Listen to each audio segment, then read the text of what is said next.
All right, we'll call to order our school board agenda workshop for April 25th. All school board members are present. Okay, good morning.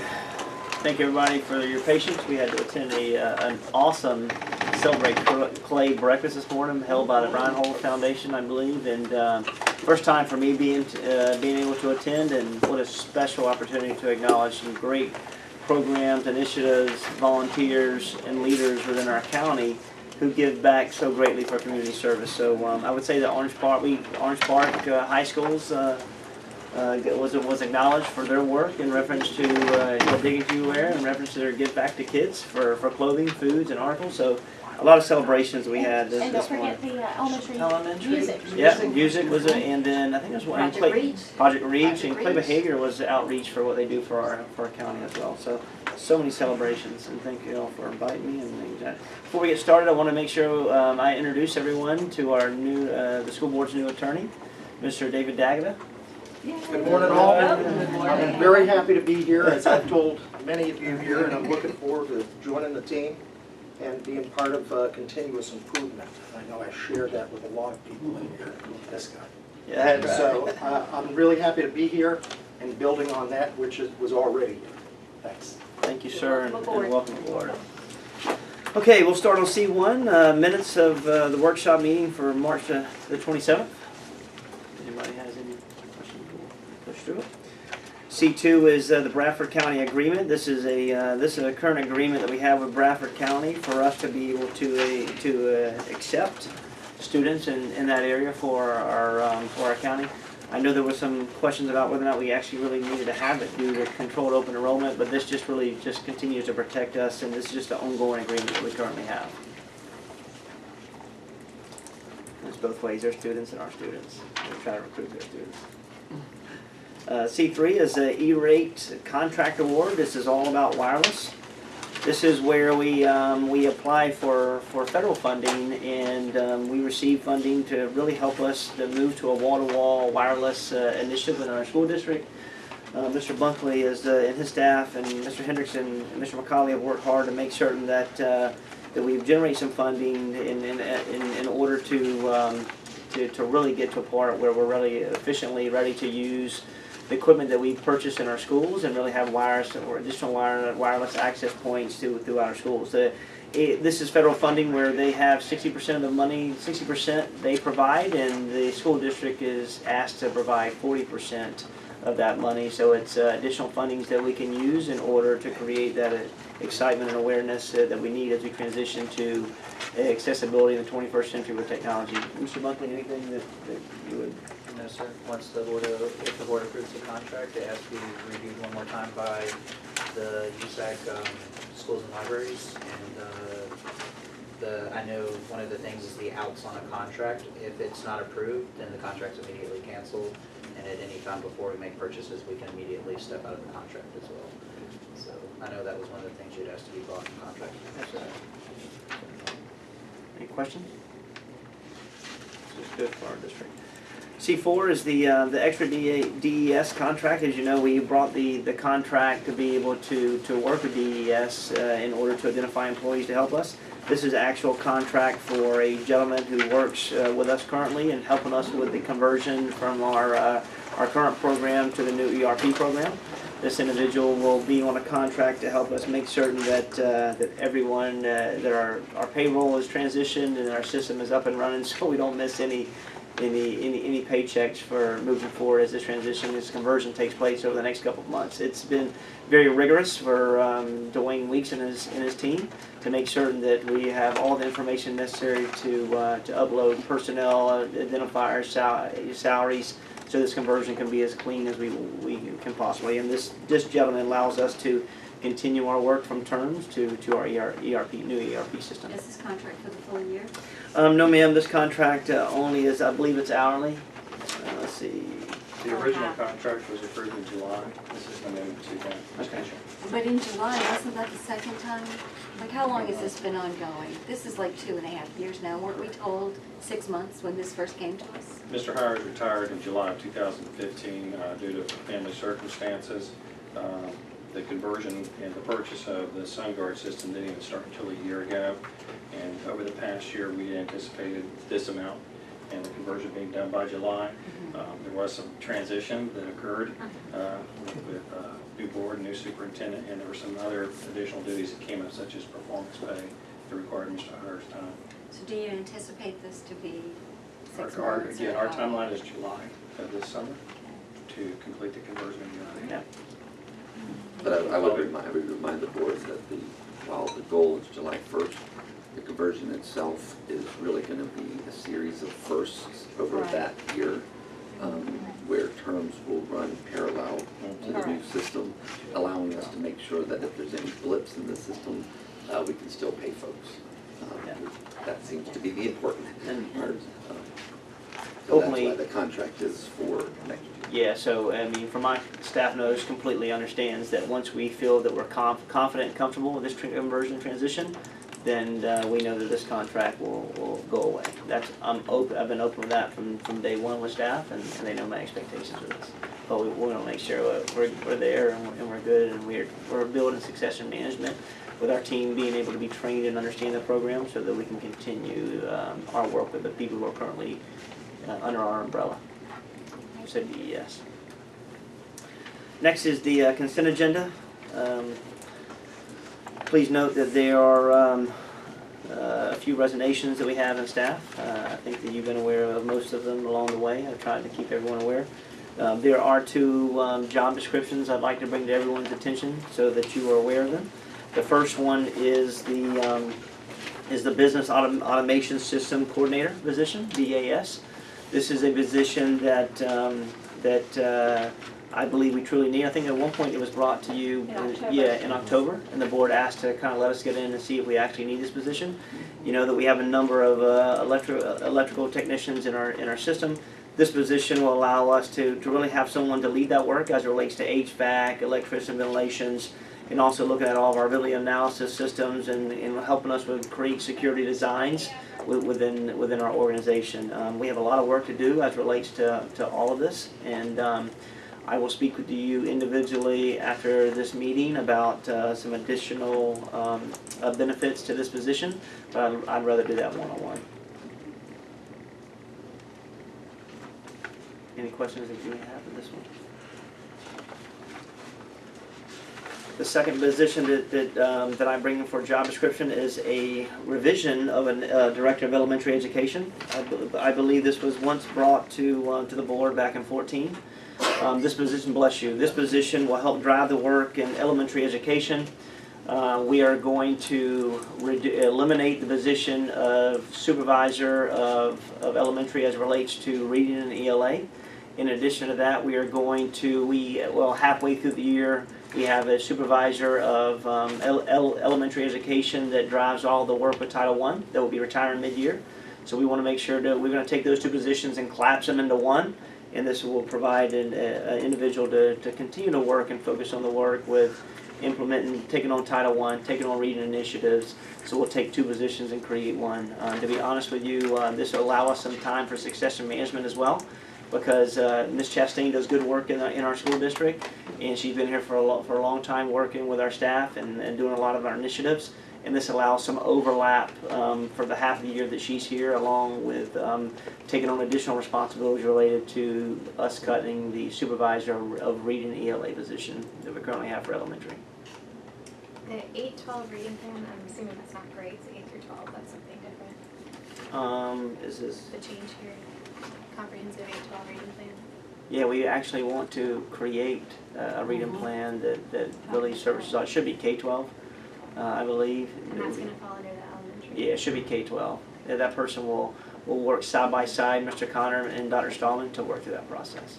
We'll update that. It says in number 2, facilitate curriculum planning for the district's VPK to 6. Correct. We're So trying we're to, just missing 7. we'll update that. Yeah. So why did we eliminate guidance counselors?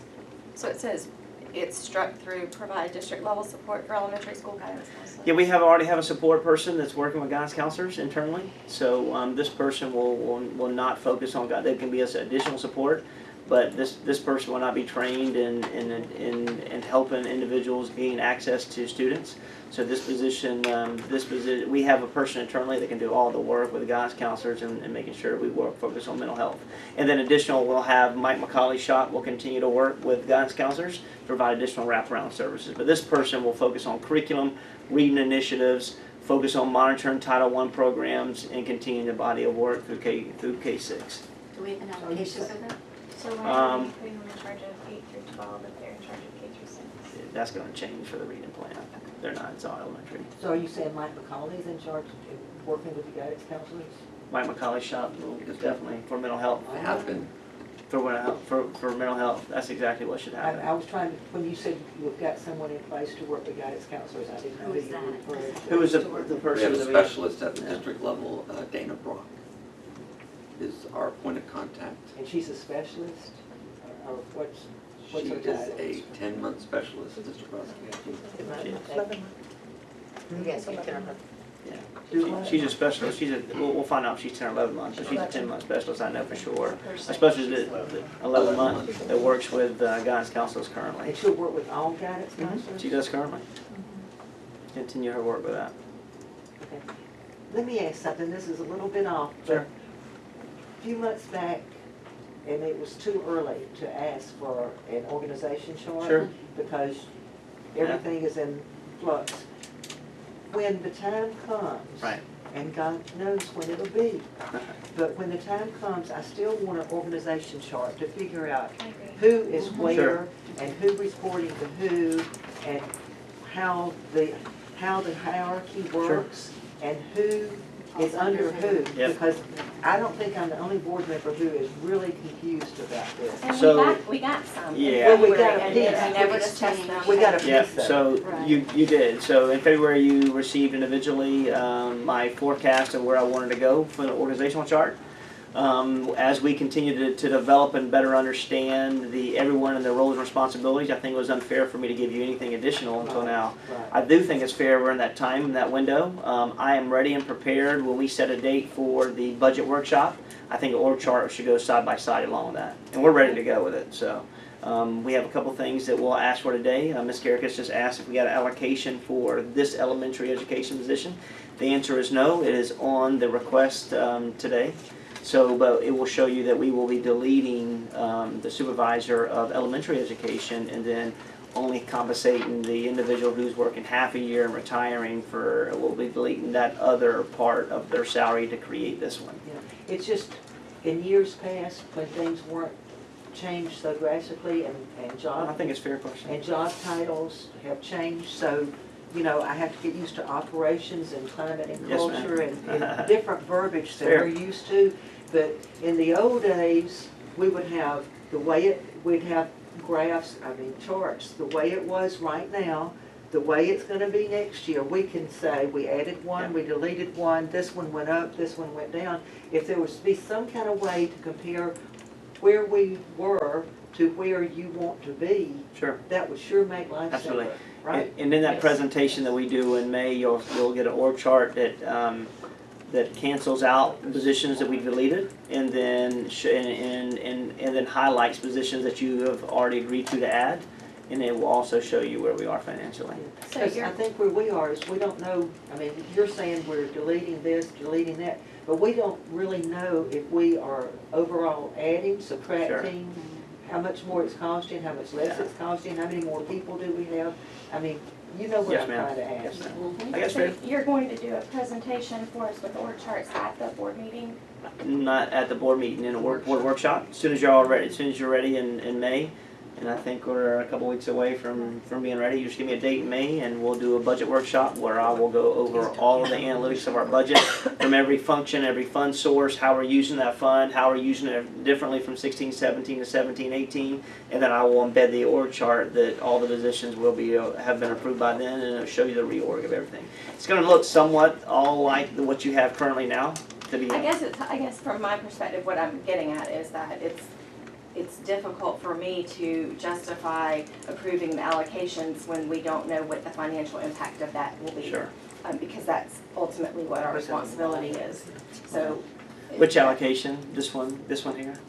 No, any of them. Oh, Any okay, new- okay. To look at the overall picture, I think that that's, you know, that, and that was what Sure. I had spoken to you about that way back with Sure. the teacher and support allocations, so that it doesn't go different than that. It's hard not to see that overall picture and not to look at it Right. from a financial standpoint. Right. And today, you'll see a little bit today in reference to administrative positions that we've added and deleted within this packet in the backup that I believe we brought for everyone to see. This allocation model. When you give us the new organizational chart, would you send everybody a copy of the old one? Not the one you created, but what we were working under last year at this time, Sure. so we can actually compare how many. So can I ask you this? Can I embed it into one in the sense that you would have last year's org chart, anything that we've deleted, we'll put an X through, anything that we've added, we will circle. Or we will highlight, we'll use highlights, and there'll be a legend at the bottom, so you'll see. Is that okay? And Yeah. there'll be some, like the old would say, assistant superintendent for support services, Yeah. somehow designate that that's now And can we see operation. the salaries tied to those positions? Sure, absolutely. I'd like to see the pluses and the minuses and the numbers. Sure, absolutely. It doesn't really tie into this job description, but while we mentioned guidance counselors, one of the pieces of feedback that I frequently get from parents is how guidance counselors look in today's education world isn't what parents think guidance counselors should be doing, and they don't think they're getting that service, and that probably applies more on the high school level, Right. but, and junior high and high school level, the secondary level, but does. Sure. I think that the biggest reason is because we do not do a good job, and this is just not here, it's nationwide, really maximizing their skill sets and what they're actually trained to do. We oftentimes ask them to do testing, we oftentimes ask them to do so many different administrative roles that we want to be able to free their plate as much as we can so they can really have actionable bite-sized services with our kids to really help them from a mental health standpoint. But I think we get it so often in so many different roles and responsibilities we add to them, and we're trying to delete that opportunity so we can actually do good work and go to classrooms and teach and work with kids. That's what we want to do, and they want to do that as well. May I ask you a question about Sure. your org chart? Yes, You ma'am. had a number of model school coaches. Yeah. Do you still have them, or are those being shifted around? Yeah. So. And with this position adding in, here again, our concern is top heaviness. Yeah. Don't want it. Yeah. Yeah, so I'll say, and I've said this openly, we're really understaffed as relates to administrative staff compared to other districts. We really are. You have a lot of people taking, that's why you have so many people taking on so many different roles, just one person. I know that's what small counties do, and we'll continue to work hard and make sure that we're cost neutral as we can. The model coaches, my understanding, were to create model schools internally in this organization. I would like for next year moving forward to still have coaches, but to be able to blend and service all our schools. One of the biggest things that we saw with the Insight survey was that the frustration of teachers not having access to experts from the district level. And some schools the model schools were getting a lot of services by these coaches, and other schools that had either a larger number of new or teachers from the years 1 to year 3 weren't getting supported. And as you transition to new curricula, they weren't getting supported as well. So I'd like to take all the coaches that we have, put them under one umbrella, and really strategically use them from a curriculum standpoint to help schools that have a larger number of students. Because if you move big schools, you move your district. And also the number of schools that have a high number of new teachers, yes ma'am, and leverage their knowledge in order to deploy the work and help them be successful in their classroom and help them not only with pedagogy, but how they leverage curriculum and how leaders can leverage time, money, and people. Because these coaches were going out and working with schools, and it wasn't in an intentional manner. Not to be disrespectful, it just wasn't. So we want to control where they go, how they go, and determine the needs based on data and based on requests from schools as well. Yes, ma'am. Any other questions? Okay. Yes, ma'am. Okay, C6. This is the bargaining that we brought last time. We had some discussion about. Talked to all team members. They understand. They're willing to do work. They understand it's part of their role and responsibility to be engaged in this process and negotiating. So we will do this at no cost to the district. Yes, ma'am. Thank you. Yes, ma'am. Thank you. We had so many people volunteer ready to go, so they're good. C7 is proposed supplemental allocations that we have here. Originally, to be honest with you, we have $2.7 million that goes out to allocation, supplements within our schools, $2.7 million. There is a lot of moving parts in reference to some schools have certain supplements they use, other schools have another set of allocations that supplements they use. So it's really massive to try to determine what actual needs are. Us coming in, we've had so many plates that we're spinning and we're so focused. We tried to give care to this, but we get to a point where we originally were going to delete the intervention team facilitator and allow additional supports to do it, but we're not. We're going to put that back on.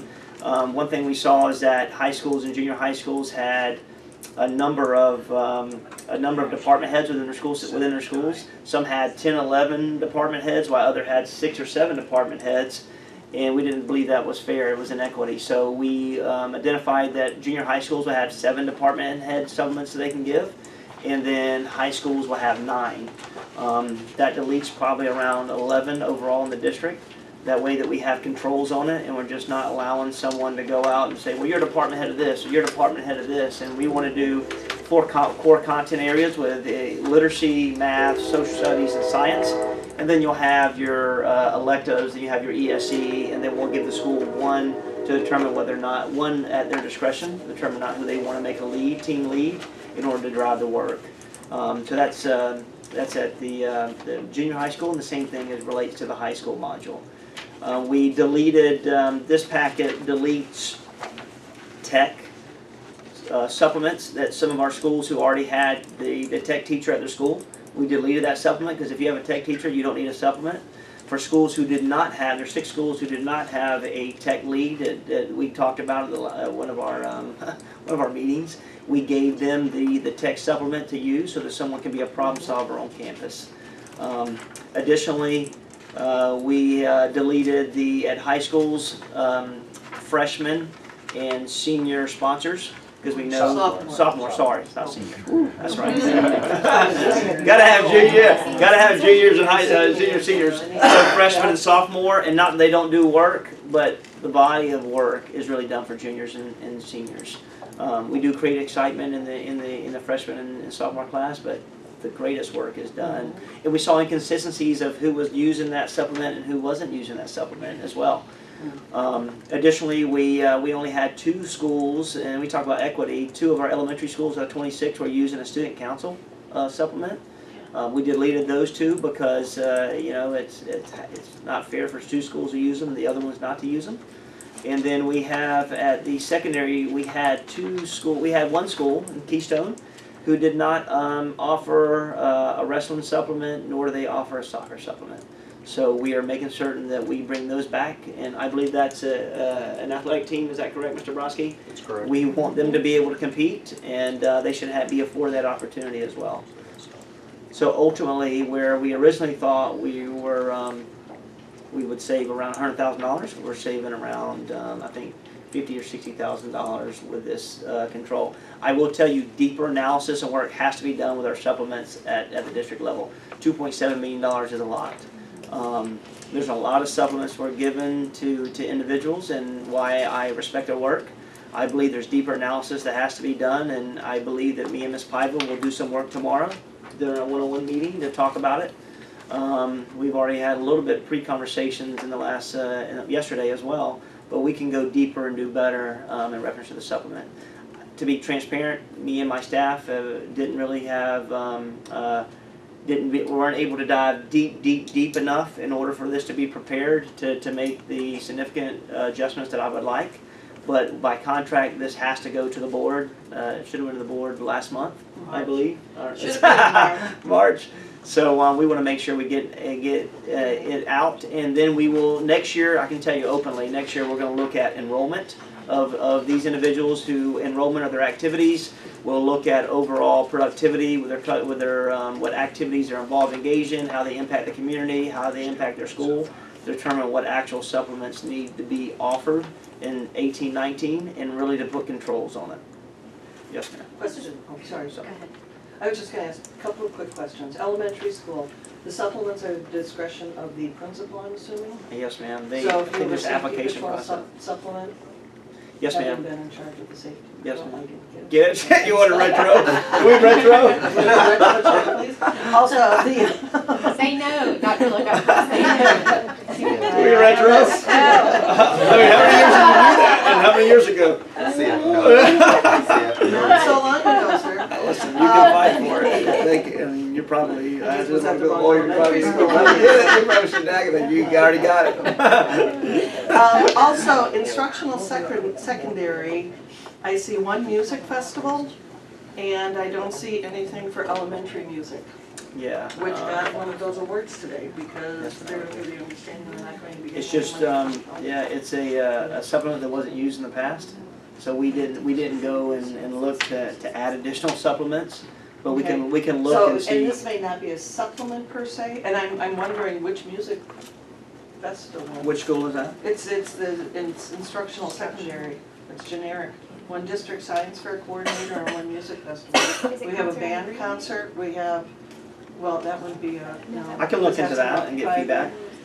But we have a band concert, we have a chorus concert, we have the elementary chorus Yeah. concert. There's like a county music director. Yeah, that's and it over could be like that, Kind of, Is the- that find what out. that is kind for of over the everyone? music. Okay, I was just curious about that. but I'll get What's you his feedback name? to know Used to be. who. And then there was a math, we have a elementary math field day. Before you go and there on, was a Ms. supplement Piva, with do you that. know about that position she's talking Well, about? This is the first time I've seen this and, you know, that I got the supplement package, so what I can say offhand, seeing the, you know, and I just said to Mr. Davis when he came in that, you know, we have a meeting scheduled tomorrow at 9 o'clock, but if you look at this, you know, we're a public school system and we should have, and we do, I think we strive to have public, common curriculum across the board, so it doesn't matter what school you go to, you get the same services. But if you look at this package, and this is no fault of this administration, by the way, this has been done, you know, for years and years, you know, whoever the principal is that cries the most, you know, that's true. So if you look in a place like Argyle, who's got $21,910 worth of supplements, but then you got your biggest elementary school, Poe, getting 18,000. But then they said- This whole package needs to be looked at. Now, we're already outside the contract, and I told Mr. Davis we were quite willing to sign an MOU on it because this is supposed to be posted for 2 weeks in April. That's by contract, your contract, and that wasn't done. And I think it was, you know, it's a combination of so many things and so many changes being happened and so much progression happening in this county so quickly. But having said that, you know, I'm disturbed that I need to have time to look at this. We should be servicing all schools. You know, Keystone is getting wrestling and soccer. Is that boys soccer or girls soccer? Every high school has boys and girls soccer. Why don't they have boys and girls? Our high schools should have the same things. Our elementaries should have the same things. I agree. And when you go and if you look and you know, the administration will say to me just now, you know, yeah, but they have, Wilkinson has more supplements than Oakleaf. You know, Wilkinson Junior High is smaller than Oakleaf. How can that be? Well, they don't have Future Educators of America, say. No, that's because somebody gave it up along the way. Doesn't mean the need got taken away. So, you know, we have a lot of work to do, and the CCA is quite willing to do an MOU on that, but the important thing is these have to be advertised for our teachers to be able to apply for them. They're applied, that's why it had to be 2 weeks of April. So we can't bring this to a June meeting. So somewhere along the way, we need to see how far we get tomorrow, because that's too late. The June 1st meeting, because where are you gonna advertise this, and how are you gonna interview for these? And these are fluent jobs, unlike the specialists from our county who are specialists. So And the guidance specialist, that's her title because she gets a supplement for being a specialist. She's a guidance counselor and an experienced and excellent guidance counselor and has been doing the work with our guidance counselors for 3 years. We created that job description, I think most of you remember, when we created that job description about 3 years ago and took Dana out of Lake Asbury and put her in there. Ms. Pye, I do not disagree with you at all. I mean, you know, openly I say that there needs to be controls for everything that we do. If you're willing, and And I know we talked about yesterday not taking it to the June board meeting, but it would give us really time to really continue to create controls, and that would give us a very short window for principals to interview teachers. And I agree, I don't want them to apply for something that we're gonna potentially strike. So let's just, two options, we can see how well we get tomorrow, and I'm dedicated all my time to whatever we need to do to make adjustments in this packet to have controls, to read, present You might have to the postpone board, that. or I am appreciative of your willingness to sign the MOU. Yeah, I'm ready to go. I'm appreciative of your willingness to sign the MOU to extend this, and I'm thankful for that, because I agree with you wholeheartedly. This is, there was a lack of attention to this, and you are correct. Those who understood the game and knew that this supplement existed, and the teacher knew the supplement extended, they did it. For those people who may have retired or left, they just didn't, they never used it, and it's out there, and they haven't used it. And so through attrition, you know, it's continued to be inconsistent, our measures, and I don't believe that enough care has been given this in the past. I want to do the right things and put controls to aid, to have equity at the same time, make sure that we are still responsible about what we give out, because $2.7 million is a lot of money. May I sounds say like- s- Go ahead. It sounds like you're going to make changes to this, so this should probably be moved down to the discussion Discussion? end of the Awesome. agenda. I'm good with that. Is everybody Is good that okay with that? May I say Yes. something? Thank you. And then I'll give you a chart, I'm sorry, I'll give you a chart of what we recommend as quick as I can give it to you, so you can push me and ask me questions. I am absolutely delighted to hear this conversation, because any of you who've been Her around pet for a peeve while, forever. there's a term that's called runaway train that I have used for years. This package has been a runaway train. The supplements were going crazy. We were up to, if I recall, about $4 million in supplements, and we did take a night. One of the reasons that there's inequity or changes is that 2 different times they request, I was the principal at the time, 10% cuts. So then people had the option of saying, I'm gonna cut this or that. So then everybody Thank you for across that. the board is different. Thank you for that. But, Didn't know. but as much as we had the desire, I mean, you know that you want to reward people We do. for doing above and beyond, but yet on the other hand, you see this supplement package just take on a life of its own. And like David said, you know, we said cut 10%, so one cut this and one cut that, and it's all out of whack, completely out of whack. And I am delighted, for one, to see someone really sit down and go through this. And I don't fault y'all. I mean, we've got so many new people in place that you don't know what you don't Yeah. know. And Renee, you need to stay on him and make sure he's doing it like the contract Well, you know, at says. 7 in the I morning, don't know what it's the his dinner contract time, says. so I'm relaxed. All night, just call me. I will say, I'm all in favor of controls and things, but I want to not minimize the Right. extra time that these Oh, absolutely. Don't staff disagree. members are giving, because I know that I've had several high school principals tell me they're having a hard time even getting people to To fill agree. positions. Yeah, That's the thing, you but have to- I will say And this it's as not well. my intent to cut them, by the way. My intent is to make them uniform, And okay? the I thing agree. is, Thank you, it's not even, I mean, it's not only the number of supplements, it could be looked at the amount of the supplements too. Yeah. I mean, there's a lot of ways to look at this. I agree. Well, And- that's diving straight into contracts Yes. and bargaining. So I can't play with the mouse and that, I like because what now you you're said. talking about bargaining, but we can't talk about the package itself. And making it uniform, I'm a firm believer that public Bring a school, stutter to no the matter where my zip code in, no matter what school I go to, I should have the same opportunities. And And I'm firmly gonna, you know, I know, so now I get it today, so I get to stay up all night. Thank Mrs. you. Cole, I Thank didn't you. mean to interrupt you. I No, thought, that's when I cool. said That's that, great. I That's really great. wanted, Renee, you didn't actually answer the question that Mary was asking about. I'm sorry, the Mary, music. because I was so I was distracted wondering, by is there one? my hair pointing, yes. Behind us. Do you see this? do you know the instructional music? I thought you could help on that one, and you went off. No, I'm so overwhelmed by just, you know, the inconsistency, and I'm We- overwhelmed by the that's package right. itself. It's inconsistent. And- So, you know, I agree. I mean, why stop music at elementary? Is it why, I mean, I don't get it. They also have a music supplement, so that's a whole, that's a bargaining Well, thing. we're glad that we're all working together, and that you and Addison are getting together and going through it and making sure that we're getting it right, so thank you. And I will say, Ms. Paiva has been. I'll cut your hair. Yeah. I got a Flowbee. Ms. Paiva has been really patient with us, so we appreciate it. It's one of those as seen on TV. It's kind of a vacuum to it. No, that will not be happening. That's what Addison.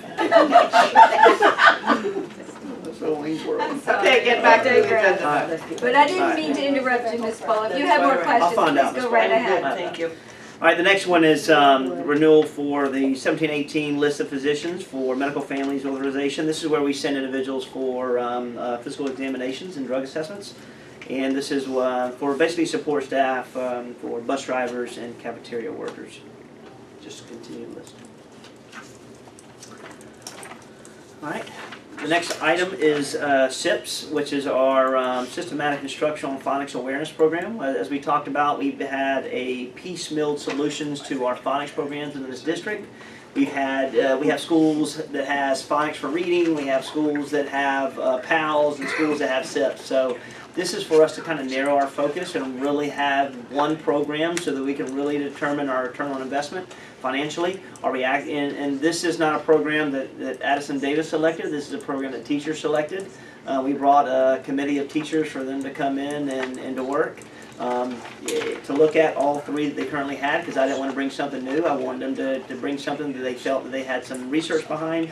So SIPS was the project or the initiative and the program that allows them to look at so many facets as relates to phonemic awareness, phonics, fluency, vocabulary, comprehension to really help. I think this is a major part for us to have consistency in K2 so that practitioners can go from one classroom to another classroom or one school to another school to really look at best practices and for us to really have a program that helps build the capacity of our literacy within our county. This is going to cost us around $260,000. It's a one-time purchase, which is great, and we'll be using textbooks categorical funding that's provided by the state. I got to see this in action when I did my Teacher of the Year walkthroughs. It's a phenomenal program, I think- and the kids were so engaged. Yeah. It's fast paced. It is. You know, it's just a very engaging curriculum, and I was very impressed with what I saw. Awesome. I'm assuming the teachers that you got together for this represented all of the various programs. Absolutely. So that when they looked at SIPS, they were saying, okay, I know we're using this program, XYZ, but SIPS looks good as well. It was actually a really engaging process. The ones, they were each trying to convince the other of their product. And by the time it was over, the SIPS people won. They had sold the product. In fact, we said to the one lady from That's their job. Keystone, They I'm like, feel passionate. she's going to go work for that company, I'm pretty sure. This is a quick win for this district to have a common And I curriculum. would love to see us do some sort of push to parents to let them know how passionate we are about phonics, because Yep. I think there's been Okay. a missing Right. communication between schools and parents. Sure. I hear from the community, why don't y'all teach phonics? Yeah, Yeah. I think that's because we have it. Yeah. Oh, they do say the same Some- about cursive some writing. Oh, I get So hammered. anyway, I think it would be a good Yeah. opportunity. I agree with you. I think we'll do a major launch 17-18 around It's not literacy. even required. We'll do a major launch around literacy in 17-18 and create excitement. We'll do some challenges with our schools. We'll do we can do a 5K run. We'll do a lot of things that really connects and then we'll send something out once I get everything to the board and approved from a curriculum side. We'll send a document and a letter home and put it on our website to show what we're actually offering from a curriculum standpoint by grade level. So they can really start to look at resources and starting to educate the family how to use these resources in order to help their child. I'll tell you what would be phenomenal, if you could get a short video clip of the kids doing the SIPS program and put that on our website for parents to see it and buy into it. Don't worry. I have an idea. At the beginning of the meeting, when you do your little, Ah. that would be something good, and it would go out, you know, just kind of Yes, ma'am. show people what's going on. There's a lot of, if I remember right, a lot of chanting between the teacher and the kids. Yeah. It's very engaging, so I think that Yes, it'd be ma'am. a good Maybe message. they're saying. Why don't we get one of the teachers to actually do, and you guys could be the students, and you can role play There you this? go. I want to see you all chat. Now you're pushing Are you gonna be the her. are you gonna be administrator? No, I'm just gonna be the observer. A walkthrough or informal? Informal. Horrible observation. And we'll get in pigtails and have a lollipop. Or worse. Guys, I'm coming down. Okay. All right, next one is Mainspring Academy contract for 16-17 in ESY, extended school year. This is for one of our students in the 5th grade who, at Lakeside Elementary School, that will need additional services for us to provide those services for him. Okay. Next one is C11, I believe, is purchase of Achieve 3000. This is another way to create controls and common curriculums within our school district. We have a number of, all of our secondary schools are using Achieve 3000 in intensive reading. We want to expand this from grades 4 to grades 10 in order for us to really start to really focus on literacy within our school district. We want to focus on Lexile scores to determine whether or not kids are on grade level or not. It gives us really comprehensive information. It also provides us with a diagnostic for kids and then provide diagnostics of where our kids are. And then it's really prescriptive and allows us to differentiate instruction for every one of our learners on an individualized, personalized basis. And it really allows us to have common assessments internally. This gives us a lot of information for text-based alignment to FSA, and it's also a predictability tool that allows us to really determine how well our students are doing, but how well our students will predictably do on the FSA assessment. As of right now, we do not have any internal measures that allow us to have the predictability to acknowledge where we are, and this will allow us to do so for grades 4 to grades 10 within our classrooms. This allows us teachers who are teaching ELA, literacy, English language arts, reading, and also social studies to really embed some really high-rich quality text in front of kids. And it's really a great opportunity aligned to the FSA standards as it relates to the complexity of its craft. Is this all digital material? All digital materials. Okay. And it has a component, I believe it has a component we can print out additional materials for when we pull small groups. So what it is if you take this diagnostic and it shows that you really need to focus on comprehension and reading at a certain grade level. So it gives you rich text, so it meets the learner where he or she is, and then it gives you a staircase approach, and it keeps stretching you to have stretch articles that allow you to push your thinking and pushes your vocabulary and comprehension along with a level set of questions. And every month it gives you a Lexile score to determine whether or not you've moved. And it gives you actual monthly Lexile scores and also quarterly Lexile scores and mid-year Lexile scores. So we can determine whether or not that student made a 1-year growth or a 2-year growth. And if they're not, what can we do to pull supplemental materials and work with that kid with hard materials versus on that computer in order to help them be proficient in literacy. So how, I'm thinking, typical elementary school classroom, how are you going to get 20 kids on the computer at the same time? Yes, it's about us changing our instructional framework. We have IT working right now to make certain that we have around 6 to 7 computers in every one of our classrooms. That means when you have 21 kids, you'll create small groups. Yeah, it'd be center-based learning. So you'll have you'll do whole group lunch, and then it's a lot of professional development and training how to work with kids. But this is best practice, where you work with 7 kids on their individualized needs, while 7 other kids are doing individually connected blended learning, and while other 7 kids may be doing independent practice or independent reading based on their level sets, based on their skills. And then that's a rotational process that allows you to touch kids every day, all the time, and they get so many different ways of learning that's connected, that's fast, that's not stiff. The sit and gets like I'm doing right now. I know you want to leave, but because the lecture mode, it's very difficult to obtain a learner's ability and skill set, and this allows us to do that. And how is the text selected? The computer generates it, or the teacher selects it? No, the computer generates it. It goes ahead and that diagnostic identifies that kid's reading level and ability. And if I'm in the 5th grade and I'm reading at a 3rd grade level, it starts them off a 3rd grade level material, and then starts having a staircase approach that takes them between the 3rd and 4th grades, and then a 4th grade. And as that kid advances, it continues to advance with that kid. And then once a kid is on grade level, it also offers enrichment opportunities, so that kid can now, let's just say I'm in 5th grade and I'm reading at a 5th grade level, it now starts to stretch that kid to go 6th and 7th grade, and it really pushes them. It's high level text. And is there a way for parents to have access to that information, to see what their kids are reading? I can see if there's a way that we can link that to the portal. I am not certain and confident. I know that through our... right now you can walk in your child's teacher's classroom and see what books they're reading. but if we put it all digitally, how We many could, parents? we could see if there's a connectivity and there's a pathway. That's actually a great suggestion. Is that, you know, content is a concern. Yeah. You know, some parents' They values would are love different this. than others. They'll love to see where their kid is from a Lakeside level.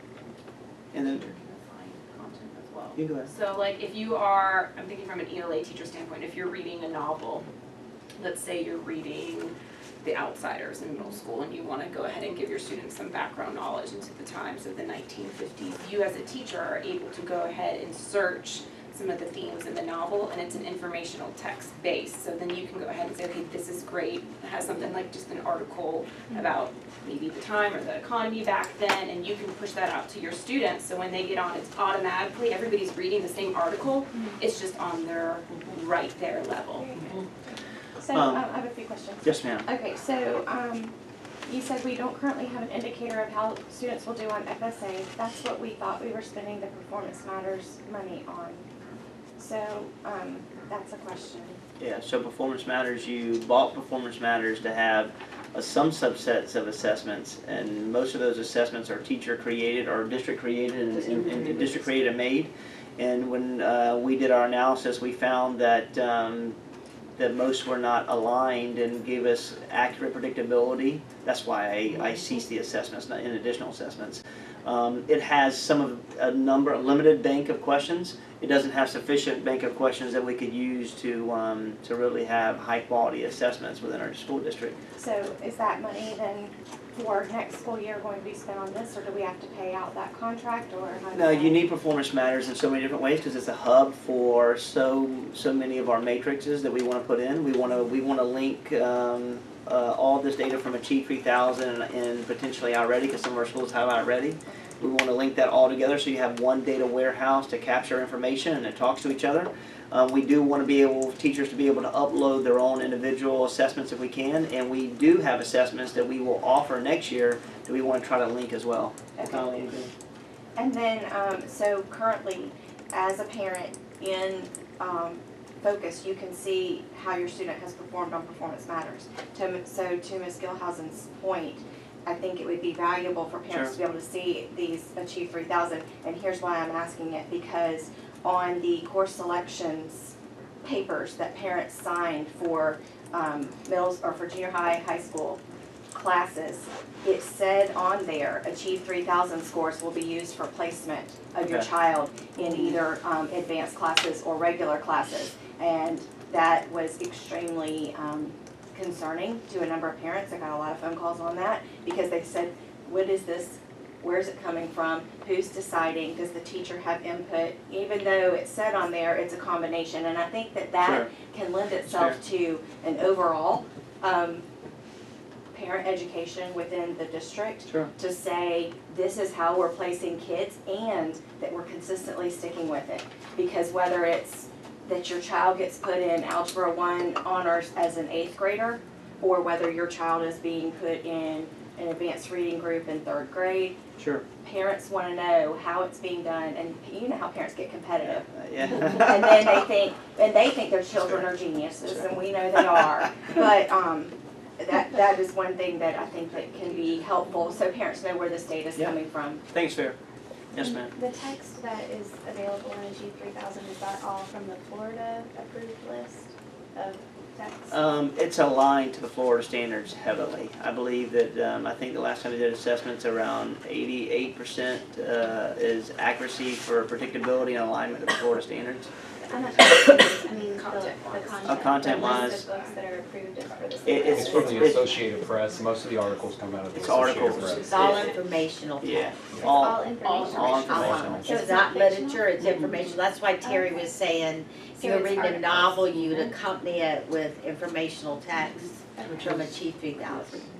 I mean, But when you talk about it being embedded with social studies curriculum, I think for parents, it'd be great if you covered what social studies standards are being met at each grade level. I think that, you know, transparency obviously is key with everything, and when you go digital, there's this fear immediately for parents of younger children especially, that they're not gonna know what their kids are reading.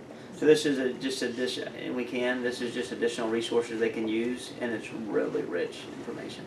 Just to add to that, to her point, we have the social studies curriculum specialist identifying specific articles that are tied to those social studies Oh, great, standards so it's alone. locally, a local decision. Yeah. Right, Yes. Okay. and so that there's consistency across schools Okay. too, about what articles are being pulled for social studies. So we're gonna do that legwork for the teachers. Awesome. And we will upload that within our curriculum guides, so it'll be accessible to all of our any stakeholder Okay. once we get.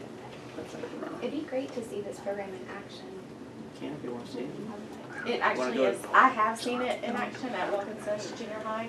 So they're using it already? Yeah, we have some schools that are Yes. using it. Okay. Our intent. All of our junior Actually, labels and senior high schools are using intensive reading. Okay. Yeah. Those who are savvy enough to allow them to get additional licenses are stretching it out of intensive reading and using these articles in different ways, and we'll see benefits to that. So this morning I was at Bannerman with the 7th grade ELA teacher. We were using an Achieve 3000 article on North and South Korea and the demilitarized zone. And it was just explaining the history from the 1950s of the Korean conflict. And the kids were learning words like resident, inhabitant, isolated. You know, they were talking through the meanings of words that they didn't know.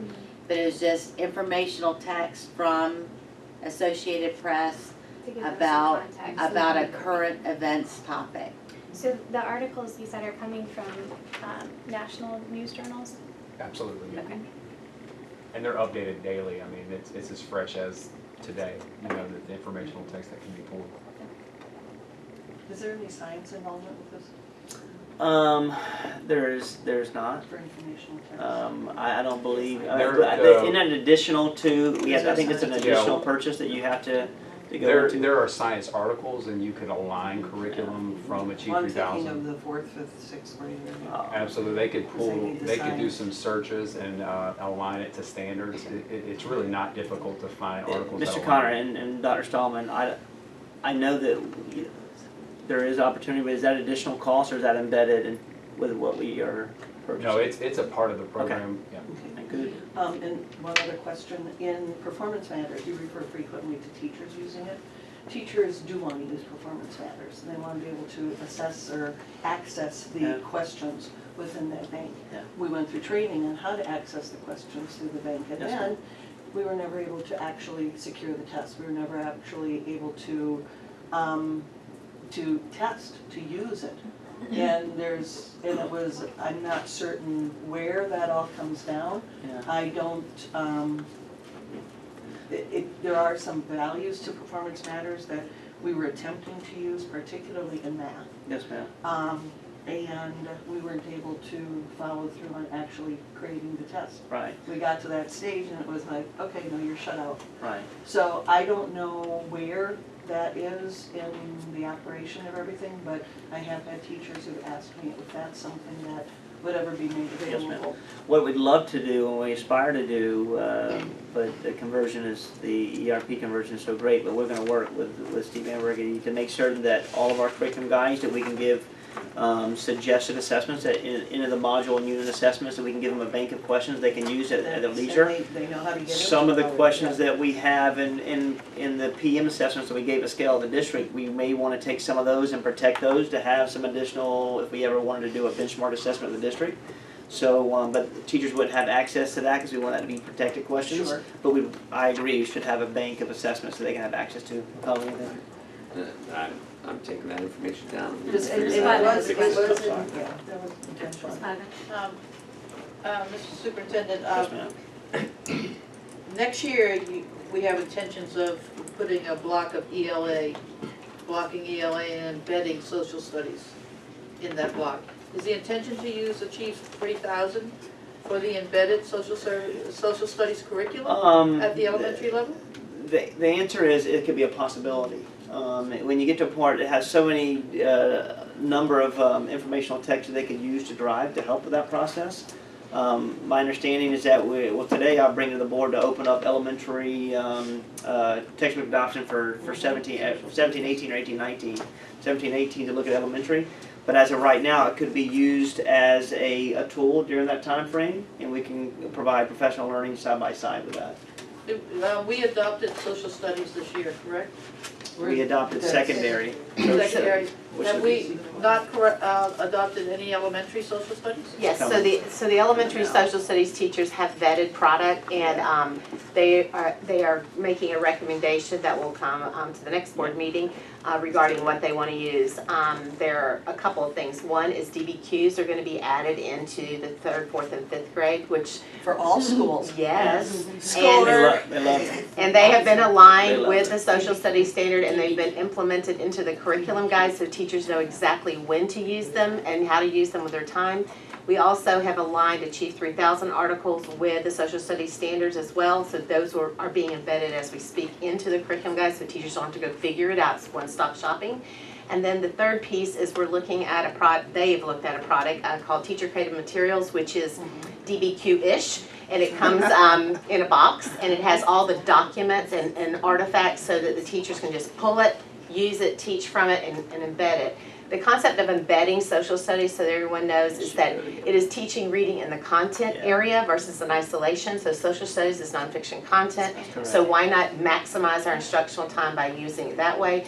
In all reality, we have not always done a good job of teaching social studies in elementary school, especially since we've been doing high stakes assessment. So I'm super excited about that. And then the last piece, so this is just not a fly-by-night idea, is we're looking at increasing their classroom libraries, all with books aligned with the social studies standards, and we're currently beating up multiple vendors for a really good price. Yeah. I would also appreciate, Mr. Superintendent, that you get this information to teachers Sure. as soon as possible, Yeah. because there is a lot of apprehension about this. And when you listen to what Dr. Stallman says, you sit there like, yay, and Ms. Bowles, yay. But, it's not yay on my side because it's shrouded in too much of, they appreciate you telling them the process. Right. Teachers understand processes. They don't understand finished products when they don't know. Yeah, and Ms. Piva, I don't disagree, but what we want to do, we wanted Achieve to be approved, and once Achieve's approved, we can show the marriage between the two and show how that instructional framework will work. I don't disagree. So the articulation of what we're trying to do is really best practice. The rubber hits the road when we talk about how that is actually implemented within your school day. Because, and I agree, and I know you know, and Dr. Stallman spoke about it as well, we really didn't teach those studies. And no different than when we talk about science, we didn't teach science, and we teach science in 5th grade. And we think, and then we figure out it's too late, the kids got to understand 3rd and 4th grade spiral curriculums.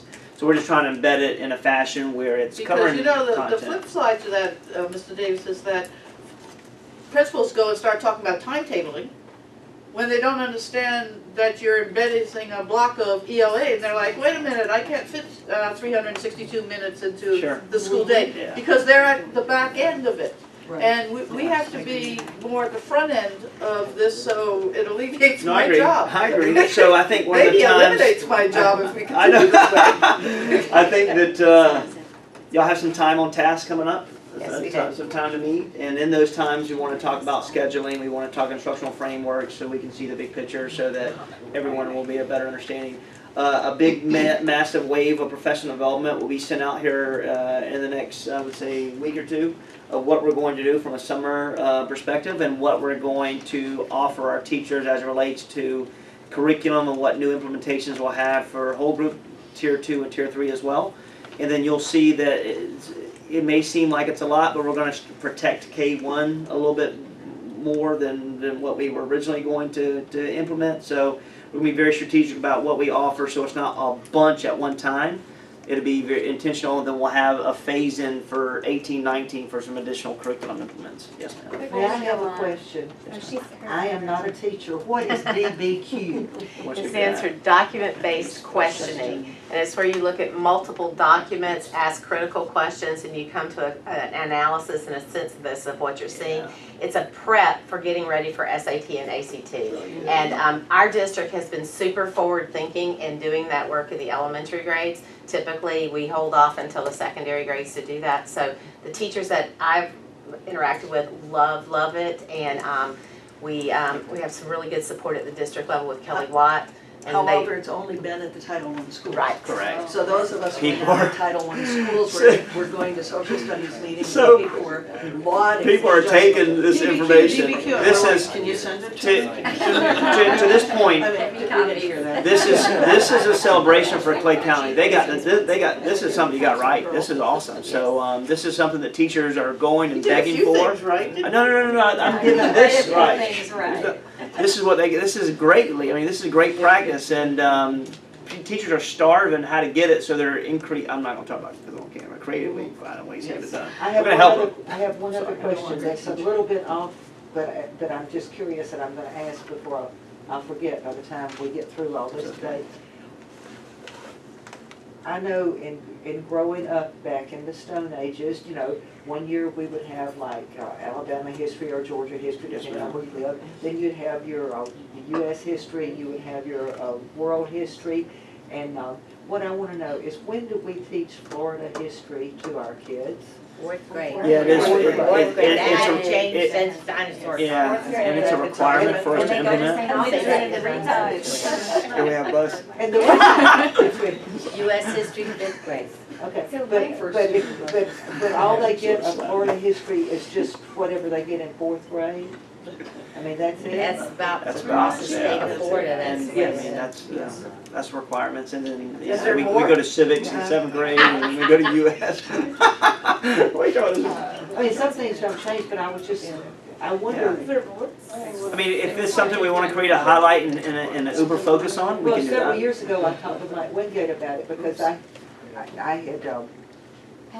had read Margaret's just story, and I read Margaret's story finally, and I was so intrigued by that book that I went over to the Hibernia Church and actually walked among the tombstones and the names of the book, ma'am. and then a friend of mine told me about where you could find the trees that they planted from the water. I mean, it's history Yes, ma'am. alive. Yes, And I want our kids to understand, I mean, in this book, they're talking about Middleburg and Dr. Inlet and Hibernia and all those streets, the seats of the Flemings. I mean, those are all family names down there. And I want so much to make sure that our kids living in Clay County are getting it. Yes, ma'am. I mean, So you want Clay County history?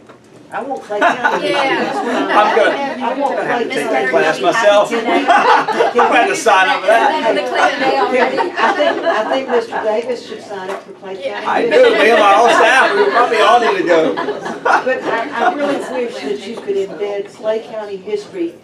I'm not asking for a year of it, but I'm just saying, I want them to know something about, I know when we've been naming schools like Rideout. I mean, there's a lot of history when you think about it in Clay County. I'm just So- saying plug in for In Clay Leon County. County, where I taught fourth grade, Yeah. we had a resource for teachers, you may have it here. I would take the kids downtown on a walk, show them the highest Right.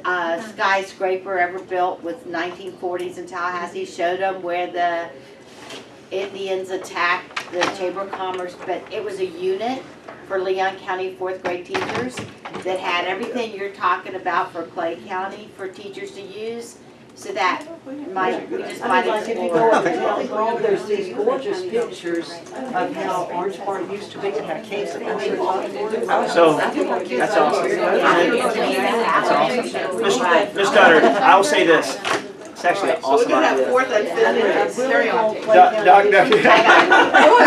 Dr. Stallman, Work it in. I really think Fourth that and fifth grade, okay? And I want. this community would And then love a something like refresher that. at eight. It would be Yeah. awesome. So, I mean, we could have guest speakers, we could have, we probably could write a grant for it, but we can embed that in fourth grade and be a part of the Florida, Got it. And a lot Oh, of I those would be families so are still grateful. Yeah. Yeah, all kinds of Yeah. Oh, Attend yeah, some of that. Middleburg, I mean, Keys, I mean, everywhere. Yes, ma'am. Have we ever looked We at just wanna taking be off our camera. social studies We know. curriculum and embedding it in the arts and music program? Because I would love to see us have a more cohesive art and music program that ties into what we're doing in the classroom. Go It ahead. depends on the resource teachers, because frequently the resource teachers will work with the individual Yeah. groups, because they're looking But for that's not a themes as well. standard. Yeah. That could be a And I feel like recommended it should standard be as the well. standard that, Sure. you know, we're making the most of that. Yeah, we can look into it. It's, So we haven't brought it to light for our plan for implementation, but we can determine whether or not it actually fits. But it's mostly the teachers are It's really taking on the role school-based. responsibility, I mean, not taking on their initiative of them going and connecting with the teachers in order to create that opportunity for performance, and whether it's visual or So I'm all about the whole child. So I don't mean this to sound that way, but everything that Dr. Stallman described sounds really, really expensive. And I guess one of my questions is, if we're delivering to teachers a box of stuff to use, historically, we don't have enough money to buy enough boxes, so every class gets one. So then we're not doing what we should be doing and going in sending the volunteer moms into the copy room and saying, make these copies of this, and the kid, it's not the same, and it's not. And so I guess my question is, I would rather see us buy or scale back. Right. So what I shared with you is the big picture, and we do have a plan. The plan is for every teacher in K-3 to have their own box of teacher creative materials. And then in 4 or 5, 1 box for every 2. And that's because they're departmentalized for the most part. And Dr. Roquin is beating up the vendor for price on that. DBQ basically is very inexpensive. It's just training, and it's a paper product, and you need 1 set of those per grade level, and it is a copy piece, so you don't need a whole kit. Classroom libraries, they are very expensive, and we're looking at approximately 45 to 50 books per teacher, primarily in grades K-3, because that's where they could embed it easily. So I have a scaffold plan. As a teacher's heart, I hate sharing, because if you share, that means you gotta take time to go find it. So we will try to avoid that at all costs, and if we had to share, we would definitely cut back and not use it in 4-5, because we would have achieved to use their DBQs. Yeah, because, That's a good point. And additionally, a couple of years ago, not with classroom libraries as much, but they do it when they purge the media centers. You could directly go back, and you can ask Ms. Corey in Mr. Broski's office, because she and I had long discussions about that list, because a few years ago there was a direct correlation to the amount of books in a media center at the elementary level to the year that media center was built, because when you build the media center, you can put the money in the capital. So Swimming Pen Creek had 38 books per student, and poor little Keystone Elementary had 12 books per student, because after a certain amount of time, just like our portables, they have to be rotated out. Yeah. And so my concern is that because what happens is they purge those books, then they go into classroom libraries, and so you're not getting the same. Right, refunding those for the library center. Before we move on, Ms. Peterson had a question. Yes, I was asking, is there a way, I know you had, when you do your talks around Clay County, Sure. we're talking about doing parent groups. I Yep. think this is all great, but I would like to know before it's like rammed down our throats as far as the curriculum that we're using, the content. I have young children that there's certain things I don't want the school to teach, Sure. but to have that buy-in. Yeah. I think that's the one piece that this is all, you're in the right lane, but that one parental Sure. conversation about the social study textbook and the Sure.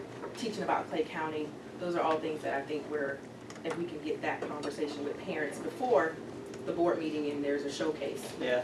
So we can help parents how to use it. If there's election of we see anything that's controversial, which we won't put anything out. We believe is controversial, then a parent had the right to opt out, and we'll provide additional text. But it's our job to identify curricula and implement.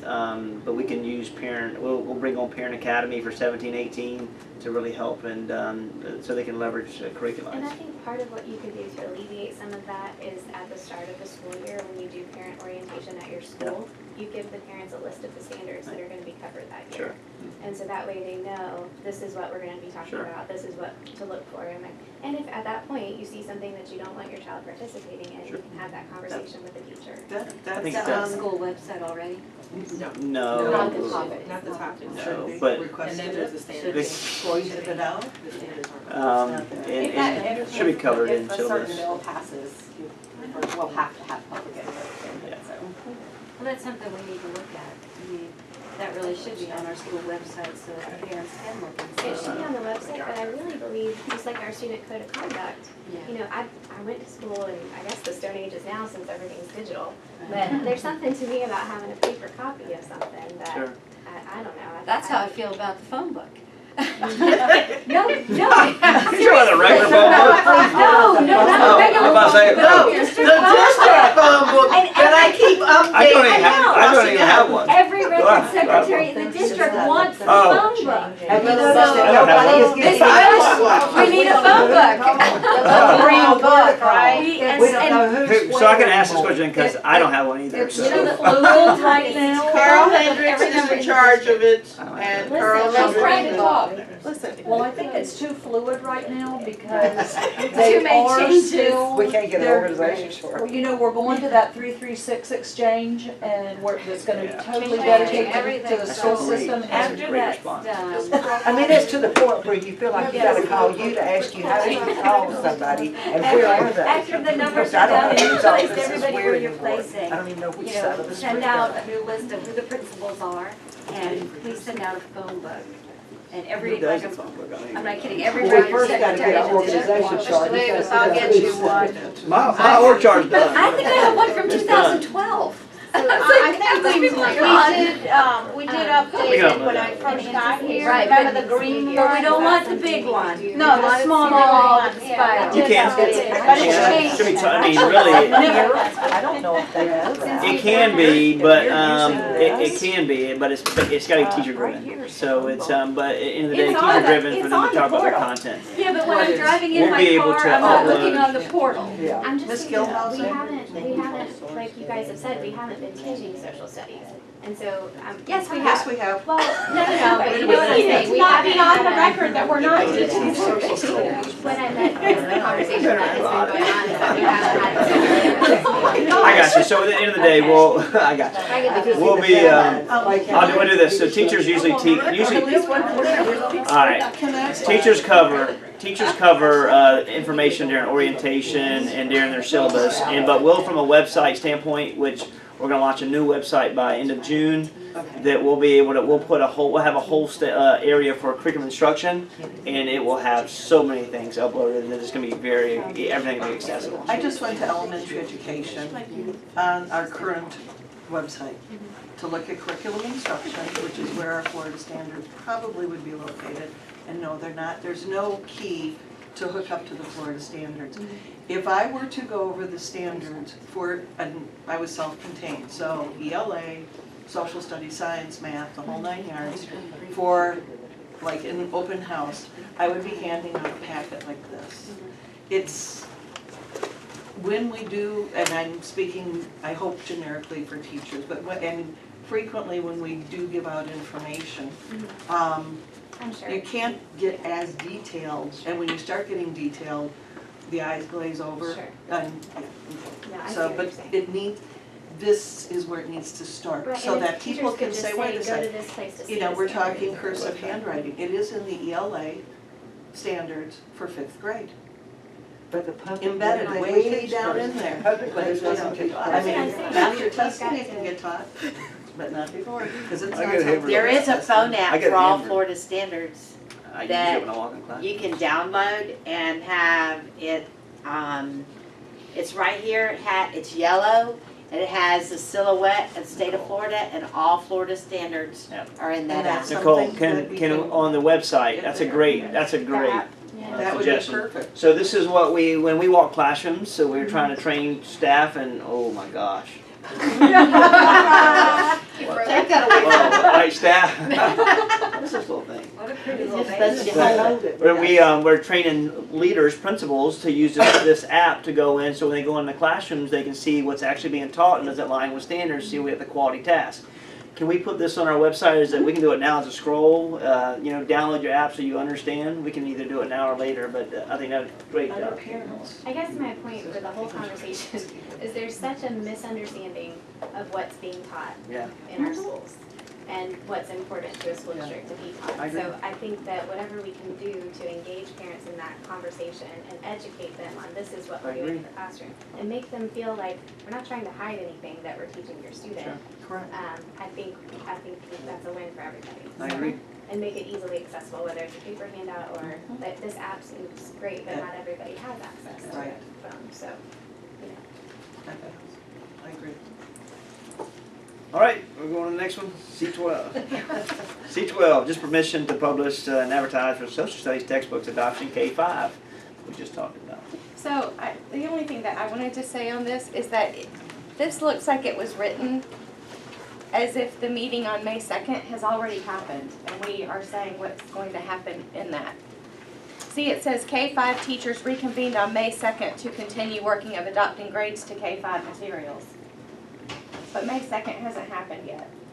It will happen prior to the meeting, and I understand that, but I was concerned that we're not saying something that hasn't. Sure, by the time this board is approved, it will have happened, that's why we incorporated But just to show. But is that all accurate? Well, this isn't accepted or adopted until we vote on it. This is just No, I advertisement. mean, what happens in that meeting? It might change. This is where they're, Right, that's my point. Yeah. I mean, we can look to, yeah, it's not gonna happen, but, I mean, we can strike out. All it's saying is continue the work of adopting grades. At the end of the day, this is just published and advertised as social studies textbook adoption. They can go in and correct it It's if just, they don't it's just get the- concerning to me that we're not, I guess I'm not communicating my concern well. No, you stay on it. Join the club. The adoption of two placed on hold in order to evaluate all. I'll look at that paragraph, I'll look at that I just don't paragraph. think we should be reporting what happens in a meeting before the meeting actually happens. That's my point. So in other words, they're having a meeting on May 2nd to continue the work of adopting grades K through 5 materials. Yeah, this doesn't talk about what they've actually It- adopted. No, it does. It So says they so let's selected. just change it to teachers will reconvene, take out the ED and add a will on May 2nd.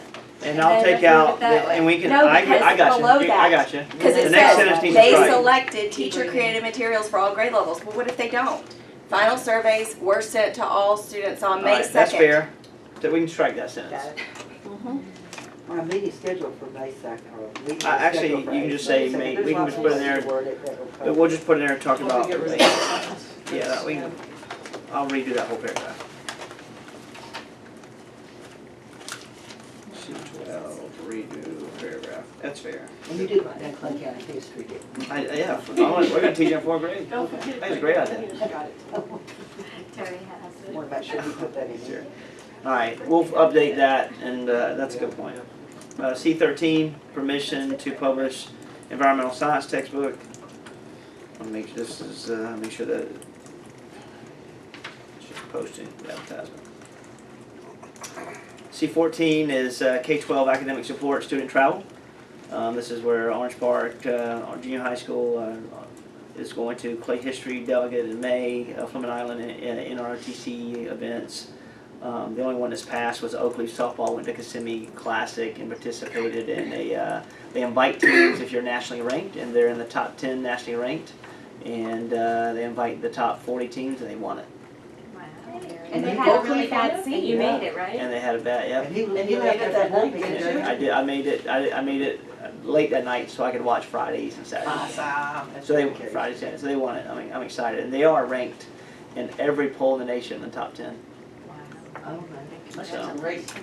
But you know, the sad thing is, just back on the supplement thing, and I don't know how you fix this in public school, Yes, ma'am. but that coach is not supplemented anymore for the amount of time to go further than Oh, one yeah. who doesn't Yeah. make it that far. I think Yeah. Oh, well. They're good. We got here some Oak High School, Orange Park's dance team will go to the World Golf Village too, so that's kind of, we've done. Thank you for changing the 2-way. I appreciate that. No worries. The appropriate use of 2. Yes, ma'am. C15 is just professional development for St. John's Country Day. All Title IIA funding that falls under, that we have to distribute out is a pass-through for us. And this is just acknowledging their workshop that they want to do. C16 is, it's a National School Nurse Week, May 6th through 12th. Just acknowledging that resolution. C17 is another partnership or opportunity for us to engage with Intel Math professional development. To date, we've have 113 Clay County teachers that have attended Intel Math program for professional learning, and this is an opportunity for us to have 120 more teachers be exposed to this, and this is paid through DODEA grants, DODEA grant funding, and teachers who attend every one of the sessions receive $1,000 for completing this project, and we see this is really helping our teachers from a conceptual understanding of how to understand math. And we believe it to be a good practice. This is another tool that was a great strategy for implementing best practices. I heard the spots went like that. If I had money. They have more Like, than, it they you could have sell more this. applications It's than they have It positions. You know. is such a heavy content, and I think they really they're trying to go from, math today is like, I mean, I thought math 2 + 2 is was not awful 4 anymore. in the dinosaur age, but now it's craziness. I don't even know what it is, but this is great because this allows our teachers Yeah. to get so in depth on, on their training. It's good stuff. And this allows us to create model teachers once they conceptually understand content. Yeah. And I wish that there were a way that we could somehow advertise. Just gotta hear quick. Got the flow begun.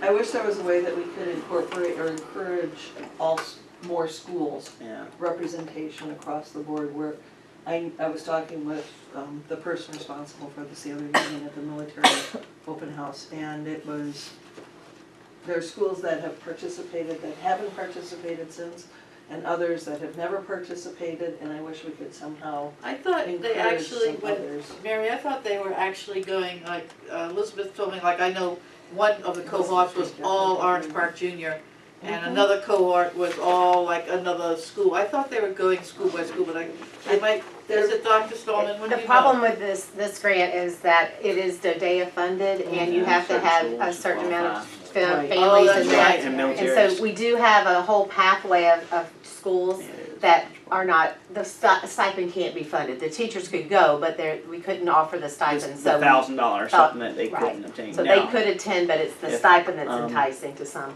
But obviously.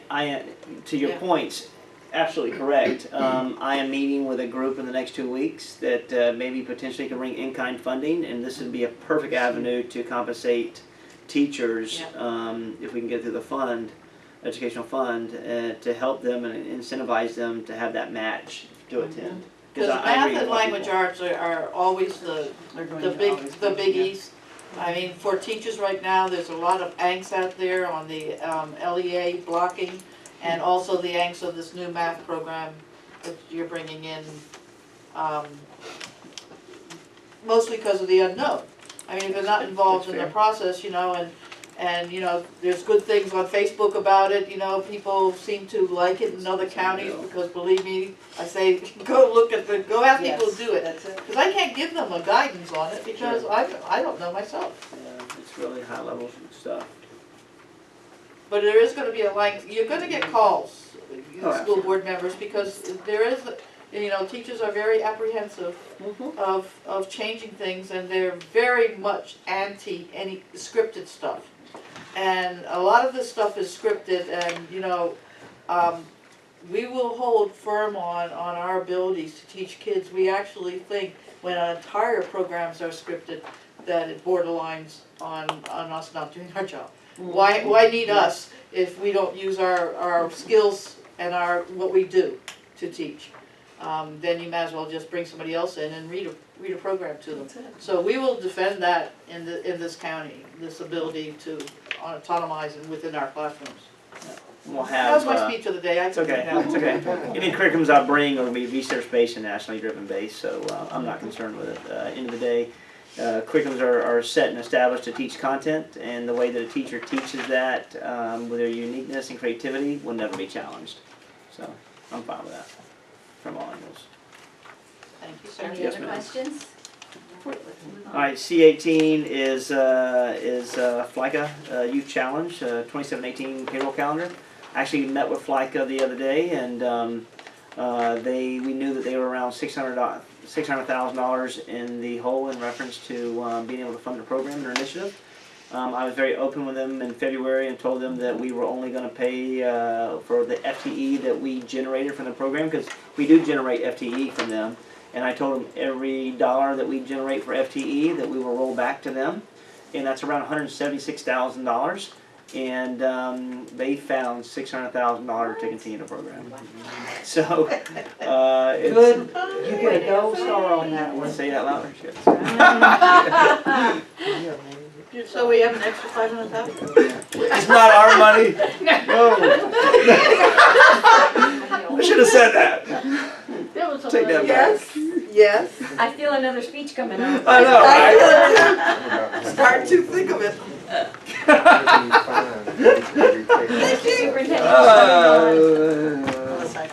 Any money I find is going to staffing grants. I promise you. After we identify curriculum and figure out operations. All right. So, any questions on C18? You did good. Lily Piva. I know. Some days she's Miss Lee when I'm in trouble. Right, internal accounts audits. This is just fiscal year 16. Just give you every update of every audits within that Mrs. Campbell conducted internally. If you have time to go and read this, you will see that we need to really have some hefty professional learning with bookkeepers. And for a number of reasons, not that we haven't had professional development, is that we have a lot of mobility in these positions. And when you say mobility, not only with the bookkeeping, but you have a lot of mobility with teachers as well, and how to and how financial money is controlled, and receipts, and what you can and cannot do with money. So I've asked Ms. Campbell, after reviewing these, and seeing a number of concerns. And you can see at the end, you may just want to go at the end, there's a summary page in here that you can see that tallies everything, all of our findings, that you'll be able to see what our what schools we have the greatest concerns at, and what areas we need professional development. This is new for this year that Ms. Campbell created that we work together to identify, so they can really identify, so we can be intentional about what professional development we offer for the end of the year, summer, and beginning of the year, so that we can continue to have a cycle of professional learning versus continuing to say you're doing this wrong, and we got to continue to coach. And Is that graph somewhere? Yeah. Yes, ma'am, it's in the back. May I ask something? Yes. Because I was looking at one of the attachments there that had, the number of the number of findings Yes. total, and I almost fell there it off is. the chair. No, that's not it. The other one. 530 at the end? Oh, yeah. It's in the bottom. It's at the bottom. But, and I thought, boy, The bottom one. Ronnie, I bet you just about fell off the chair too when you Yeah. saw that. There it But is. my We've never question- seen this before. I mean, You've never seen it summarized like before. this. That's correct. And The I mean, audits it- actually look better this year than they have Really? in some. And what my question is because I know in past years we've had a problem or two out in schools, Sure. But is the training for this done just individually at the schools, or is there like a county-wide something that all the bookkeepers or this We come have- in, or how do you do that? We currently have one fall bookkeepers meeting when all 42 bookkeepers come together. Okay. And we talk about what the current situations are. Mhm. For some, it's enlightening, for some, it's a waste of their time. Yeah. If you've been a Clay County School Board bookkeeper for 15 years, I'm not really telling you anything new, okay? But those newer ones I might be, or I might be talking about a situation that never comes up at your school. You don't ever deal with tickets at a football game as an elementary school. So to pull them out of their schools and away from their schools, which can be detrimental to both administration and the teachers, they don't always like to let them come to a meeting that's all of them. The training in the past has mostly been one-on-one. We've got, right now, we don't have a bookkeeper at Ridgeview High, okay? Not at all. The new one is starting hopefully next week, I hope, okay? And 31. I will sit with her 4 or 5 days straight, all day long, do whatever it takes to get her where she needs to be, okay? There's some others that have only been with us 6 months. There's some that have been with us 2 years. I go through a process each month where I identify things each month. And I meet with those ones, or I talk on the phone with them to train them. Yeah. To Like, not waste everybody's time and to pull them out of their schools. and since you've got that chart now, what this one, you know, you've Yes, got it, ma'am. so now you know where you can see what the problems are. Yes, ma'am. And then hit it. And this is on last year, okay? Some of these bookkeepers aren't even in the same building, okay? They're at a different school. Right, So I still have to work with them at that school right, because policy is the same across the county, right. how we do it. But there are some individual school things. You can be inside policy and do it 42 different ways sometimes. Yeah. So what we want to do is this is going to lend us to differentiate individualized professional development, but also offer big ticket items to all of them. So whether we bring them out every 2 months and new ones probably need to go every month, but everyone else every 2 months. I hate to say it, but we've got to do something and try to minimize the 530 findings that Yes. Ms. Campbell found internally. So And my concerns, and we're going there's to tie this checks to and principal balances. evaluation as well. I Gotta think, have some checks and balances in there, because we've had a couple of situations in the Yes, past. ma'am. Yes, and I think beyond that, tying it to principal evaluations, but not just that, including this in training, professional development for all the school staff, because, and I will not say where I've been, but I have been in schools where I have heard people say, we're gonna do this fundraiser outside of the school, so that we don't have to go through. the controls. Well, because they don't wanna have to fill out all the paperwork for the Yeah. bookkeeper. The bookkeepers are already known as money Nazis. But then Yeah. outside of that, they'll do t-shirt sales. You heard it here first, money Nazis. Did you say? I got you for having Oh, major, I've heard that I got you for having major We don't controls, see. I'm sorry? for having major controls in the He's schools. covering his ears up back there. Well, I didn't mean it in a derogatory way. The bookkeepers, people avoid the bookkeepers.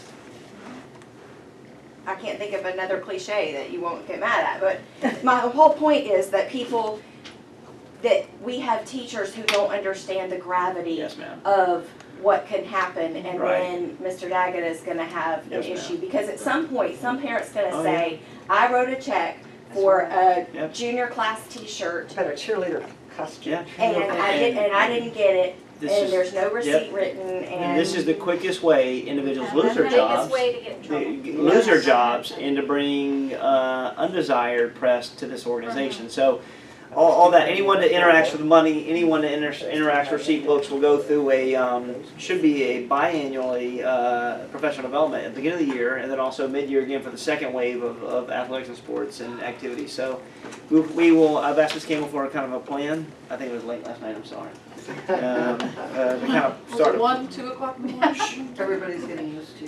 I'm Can gonna- I ask you a question? Yeah. Then we should answer you after What do you, 5. how do you count per school? Do you go in individually for each of these schools Yes, ma'am. and look at everything? You look at every receipt book, you look at every, I look at every receipt book, I don't look at every money's collected form. Okay, I do a yep, sampling, I have yep. to do a minimum of 10%. yep. If I find problems, of course, I do more. Because I mean, I was at Argyle, Yes, ma'am. and I know, Trimmer. yeah, the person, and I wouldn't, she was strict. And I'm looking at this going, well, But I all, want to know what the two were at Ridgeview Elementary. It's I on only, there. It's on no, there. I If you only look- two, you know, as but I part mean, of this it's like attachment are the there's- individual audits. you Or answered supplement. one for Ridgeview High School, I mean, that was a lot higher than most We should others, get that but version. it was like, it's amazing how many variations, I mean, how many Some schools little don't mistakes do there are. it. And it's- It can be We a have a new principal fundraiser or a problem new now bookkeeper. anyway, because of Sometimes a new principal who Did we doesn't, just change who healthy choices isn't or whatever. as supportive of the bookkeeper as they need She to wants be. me to the Sometimes middle and that's sell hard. snacks. You've got that bookkeeper spouting policy, And the principal without the doesn't- principal's support, it's not gonna happen. We had, pizza.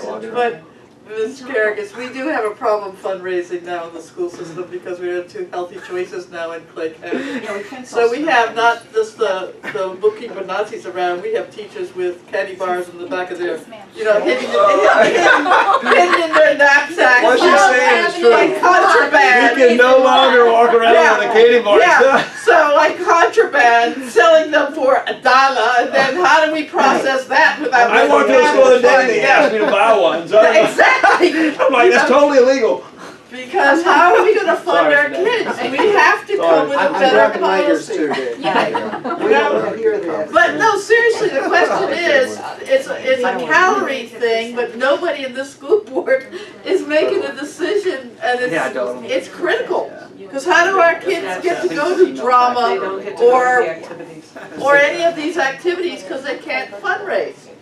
So we've got to make a decision on what can they sell. And that might be why some of them. Well, only nobody have will two tell us what that is. Is that caloric? Well, I guess it might be an appropriate time to ask the rest of the board, because this was news to me, and I don't know that it should have been a board decision. Maybe it's in a policy that we haven't gotten through or whatever, but I didn't know that we could fundraise online using credit and debit cards. And there are currently school fundraisers that Like a you, GoFundMe. Well, they are can- you sure it's not through an outside organization No. like Jump Rope for Heart? I didn't know that either. If it's GoFundMe, schools have been told no. it's not a GoFundMe. Okay. It's some So do we just website have you a click PayPal on account set through, up? I And don't you even get know how I money? got there. Now, we do have schools that accept credit cards through RevTrak, but those funds go straight into the school's checking account. Yeah, and I think it was one done through Is it that. RevTrak? But it's a fundraiser, I think, through RevTrak. I just didn't know, I wasn't familiar what RevTrak was. RevTrak is a system where our schools, and we just started it this year. We started it in the high schools, that seemed to be where the biggest need for it was. It's RevTrak, parents can go online and pay for a field trip, a band fee, a cheerleading They costume. put lunch. Lunch Or is goes that through separate? school food services, they have a separate program. But all these funds are tied directly to the school. The school has to put the item up there saying, you can pay for the field trip. You can pay for this. Parent clicks on it, parent pays for it with a debit card or a credit card. Those funds are deposited into the school's checking account. They're not going into some other company and maybe they send us a check. They're going directly into the schools. The school has to know about it because RevTrak can't put the item up there if the school bookkeeper does not send in the information for the parent to pay that. That's much easier than sending a check in. It's much easier You than know it sending a gets check. Yeah. I just wasn't aware of it. And some Until parents, one popped up. some parents want the ability to put Well, and that's some large true. fees on credit cards, band fees, cheer So we fees. have less problems with insufficient funds through that too.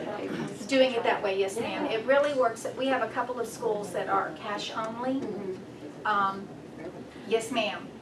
It's a principal-based decision. They make their schools cash only, and it's to reduce the cost of NSF checks, I'm assuming is the main reason why they do It it. probably has historical trend of that happening. Yes. How many schools are like that? I know of a high school, I know of a junior high, and I think there's an elementary. They're all in the Oak Cliff area. Okay? And they've done it for years, and it's worked for them. Right. It really has worked for I heard them. that negotiation. But you do have students coming to school at times with large amounts of cash. Yeah. Oh, yes. And so parents being able to go online and pay for that works. I want to say Oak Cliff High School also did, I think it was homecoming tickets or prom tickets, one or the other. They did 100% online, Yeah, yes. and that worked out very well for them. Oak Cliff has been probably the leader in utilizing RevTrak. It's called RevTrak. RevTrak, RevTrak. We have used it for a number of years in adult community ed for them to pay for the Spanish class or the sewing class or that kind of thing. Do we pay them fees? We do not pay the school, it does not cost the school anything. They don't have to do a fundraiser to cover RevTrak fees. When that parent pays, it's attached to them. Attached to them. Basically a convenience fee. Yeah, it's like going Like if a you could. GoFundMe. Well, if you're gonna go buy a ticket at Ticketmaster Right. or online, it's Right. convenient. But we literally only charge the parents to the penny what RevTrak charges us. It's not a fundraiser for us. All right. Any other questions?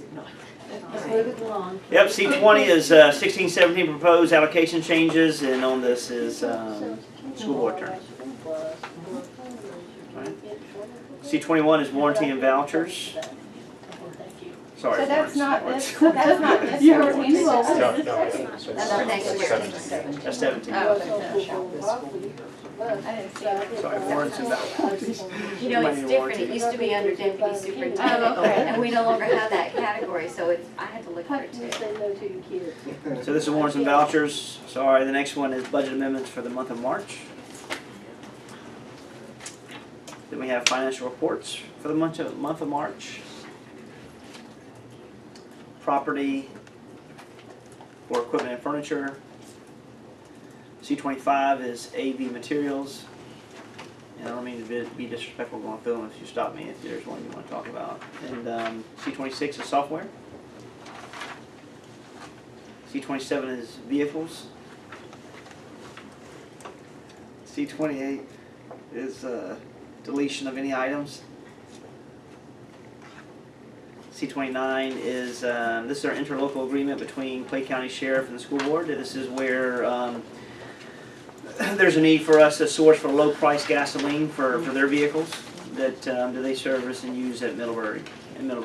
So, just real quick, I would like to say on this, because it ties into this particular thing. So, I went to the county commission meeting last month to speak on behalf of the sheriff applying for a grant to put, among other things, put school resource officers in our junior high schools. It did pass the county commission. It was not completely, it was not as well received as I had hoped it would be. If you go back and watch the meeting, it's worthwhile for especially board members to go back and watch that section. Because what will happen is if they get this grant they're applying for, the sheriff's office, it's a 3-year grant. At the end of that 3 years, the sheriff's office owns the officers. And so one of the topics of discussion that came up in the county commission meeting, one commissioner in particular said the school board needs to be paying for all their officers. We currently don't. So currently the officers we have is something like, I think they said $1.6 million, and we currently pay like $700,000. $450,000 we pay. Okay, we pay $450,000, and it costs us like $1.6 million. With having these additional resource officers, it'll go up. Our amount will go up to like 2.5. Now that also includes our crossing guards. So that's crossing guards and resource officers. So one commissioner said, I think the school board should be funding all of theirs. Really? And other commissioners did not agree. It was a discussion, and it's worthwhile to go back and watch. And I think it was there's a little bit of posturing there. Basically, they were saying the school board needs to be carrying their share. I bring this up because I don't think this kind of thing was considered in the discussion. So when we have, they're going to be coming to ask the school district to fund more of this, and I will pay more attention to it as the liaison to the county commission. But I wanted to publicly let you guys know, I did send an email to Mr. Davis and Dr. Gutko immediately the next day that said, heads up, this is, and actually the Clay Today had a very accurate article about the, so if you just have time, read that article, but if you get time, watch that one particular part of their meeting, and then just be aware, they're gonna be asking us for more money. And I don't know how this can play in, hey wait, but we also are giving, sourcing the gas. The additional funds used to be funded by the state years ago, and so we had resource officers at our junior high and our high school, and we, covered a certain amount. It was probably a little less than the $450. Right. And the rest was covered through the state, and then when they did away with it. Well, we still get the safe school We get safe school dollars, funding. but it's been cut so drastically. It's about, it's been averaging about 600,000. And of course, a lot of that pays for the SRO's contract in addition to, I think, 1 or 2 positions and some positions And at the school. the other wrinkle in the fabric is that most likely the new exemption, homestead exemption is going to pass in Tallahassee, which adds another 25,000. And so they are going to be cut. The county's budget is going to be cut significantly. So they're going to be looking at ours. And ours will be as well. No, I know ours is, but the whole point was they're going to be looking for places to cut. And Ms. Condon, I appreciate you bringing this up. I have had multiple conversations with the sheriff, with Darryl Daniels, their CFO, about our financial status. It sounds like I need to get in front of all the commissioners so they better understand where we are financially. My understanding that a number of them have been in that role for a while, so I don't know if there's not been connectivity between here and there, but regardless, I will go, and if I have to meet with them at scale, to really help them understand where we are financially so they can understand what we're able to do and not able to do. I did tell the sheriff that down the road, if we can really move to be fiscally healthy, that we could maybe potentially help down the road. We're not into that situation now. The initial cost of the $600,000 just pays for our personnel now, but what the ultimate cost is we talk about vehicles, we talk about armor, equipment, ammunitions, weapons, those trainings, those kind of things. That's when you start to get larger in the growth of how much it actually will cost them. But I appreciate being the liaison, and Daryl, he's all for it, and he's going to push to make It it wasn't happen. an issue within us. It was the commission, and it seemed to be philosophical. Yeah. It seemed, No, that's fair. The one commissioner Yeah. who said we should be paying for all of ours, Yeah. that seemed to come across philosophical. I didn't take it offensively. Sure. I understand they're elected to do their Yeah, thing, and we're elected to do ours. I think it's maybe we haven't had as good of a Yeah. relationship that we should have. I'll try to. And that liaison, to have that, or, to work together as governmental bodies. But then I think also, the sheriff did seem to indicate, he thought that in his discussions with you, there were maybe some additional Safe Schools monies that we could put a little bit more toward. I specifically said, after I had a prepared little, we feel, as a district, we support officers in Sure. our junior highs. And then and I told them a few reasons why. We've seen more discipline cases that have, led to younger, we see that age group, that kind of thing. But then I specifically said, I am not prepared to speak today on any of the finances. I will take that information back to the rest of the board and the district. So Sure. that's No what worries. Just if you need me, let me in. I'll gladly go. Sure. And I'll communicate that as well. Yes, ma'am. And I appreciate. I don't think we have peak funded. I told Daryl that as well. So. No, and really, I think we're at the point where we've got to renew that contract. Yep. It is, so that there's a discussion that needs to happen. And I appreciate this, I you being an guess advocate, you're because this is, our soft spots are elementary, you see it national trend wise, and having more individuals at junior highs allows us to cover more ground and have rotationals to where we can have a schedule where they go to elementaries every day, just to say, hey, how can I help you, or face and have time on task at schools between the 13. And it's about building relationships. It's not about enforcing, it is about enforcing the law, but it's about how you interact positively with a student advocate and a role model with law enforcement. So I think it's good. Ms. Beth has something she'd like to add. Yeah, a couple Former things, police. For a question, topos here. Is this money coming out of operational funding? It's part of the categorical, yes. Is it a categorical, or is it Yes. coming out of the general fund? It's a It is categorical And specific what is, for safe schools. yeah, so what is the categorical total? It's 602, 602,000? yes, for right now. Could change. It could change. And my other thing is, I'm gonna absolutely support, Mr. Davis, to go in front of the commissioners, because it is, people move to Clay County because of schools. And you have Richmond builders on 220 that you go by every day who says, big huge sign out there on 220 going, great schools. Great schools move here. So, I think sometimes the county commissioners kind of forget, because I've listened to this so many times on impact fees, and we're gonna waive them again or do whatever. We never waived the school ones, but they shoot themselves in the foot all the time. Yeah. Of waiving this, because we're so adamant that services cost money. You're not gonna get around that. And if you want a good school system, you want a great school system. We want a great school system. It costs money. So yeah, it's a cooperation between the county commissioners and us. And somewhere we gotta find, because I see this in the last 4 years, this back and forth. So if we need to bring parents in, everybody saw on social media the big fight at Orange Park High School? No, at the mall. At the, no, not the high school, at the mall. I'm not So you're talking about- That's too bad. At the mall, this, whatever it was. With the mall, not. It's the resource officers that stop stuff like that. It's the resource officers and the relationships at the junior high level, because that's what's really missing.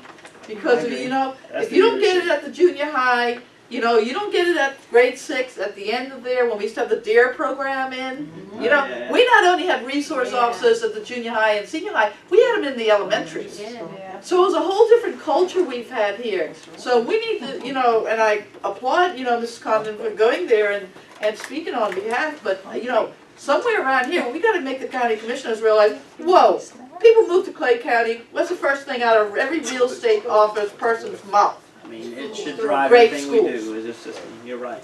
And Thank y'all, Are you coming out of retirement?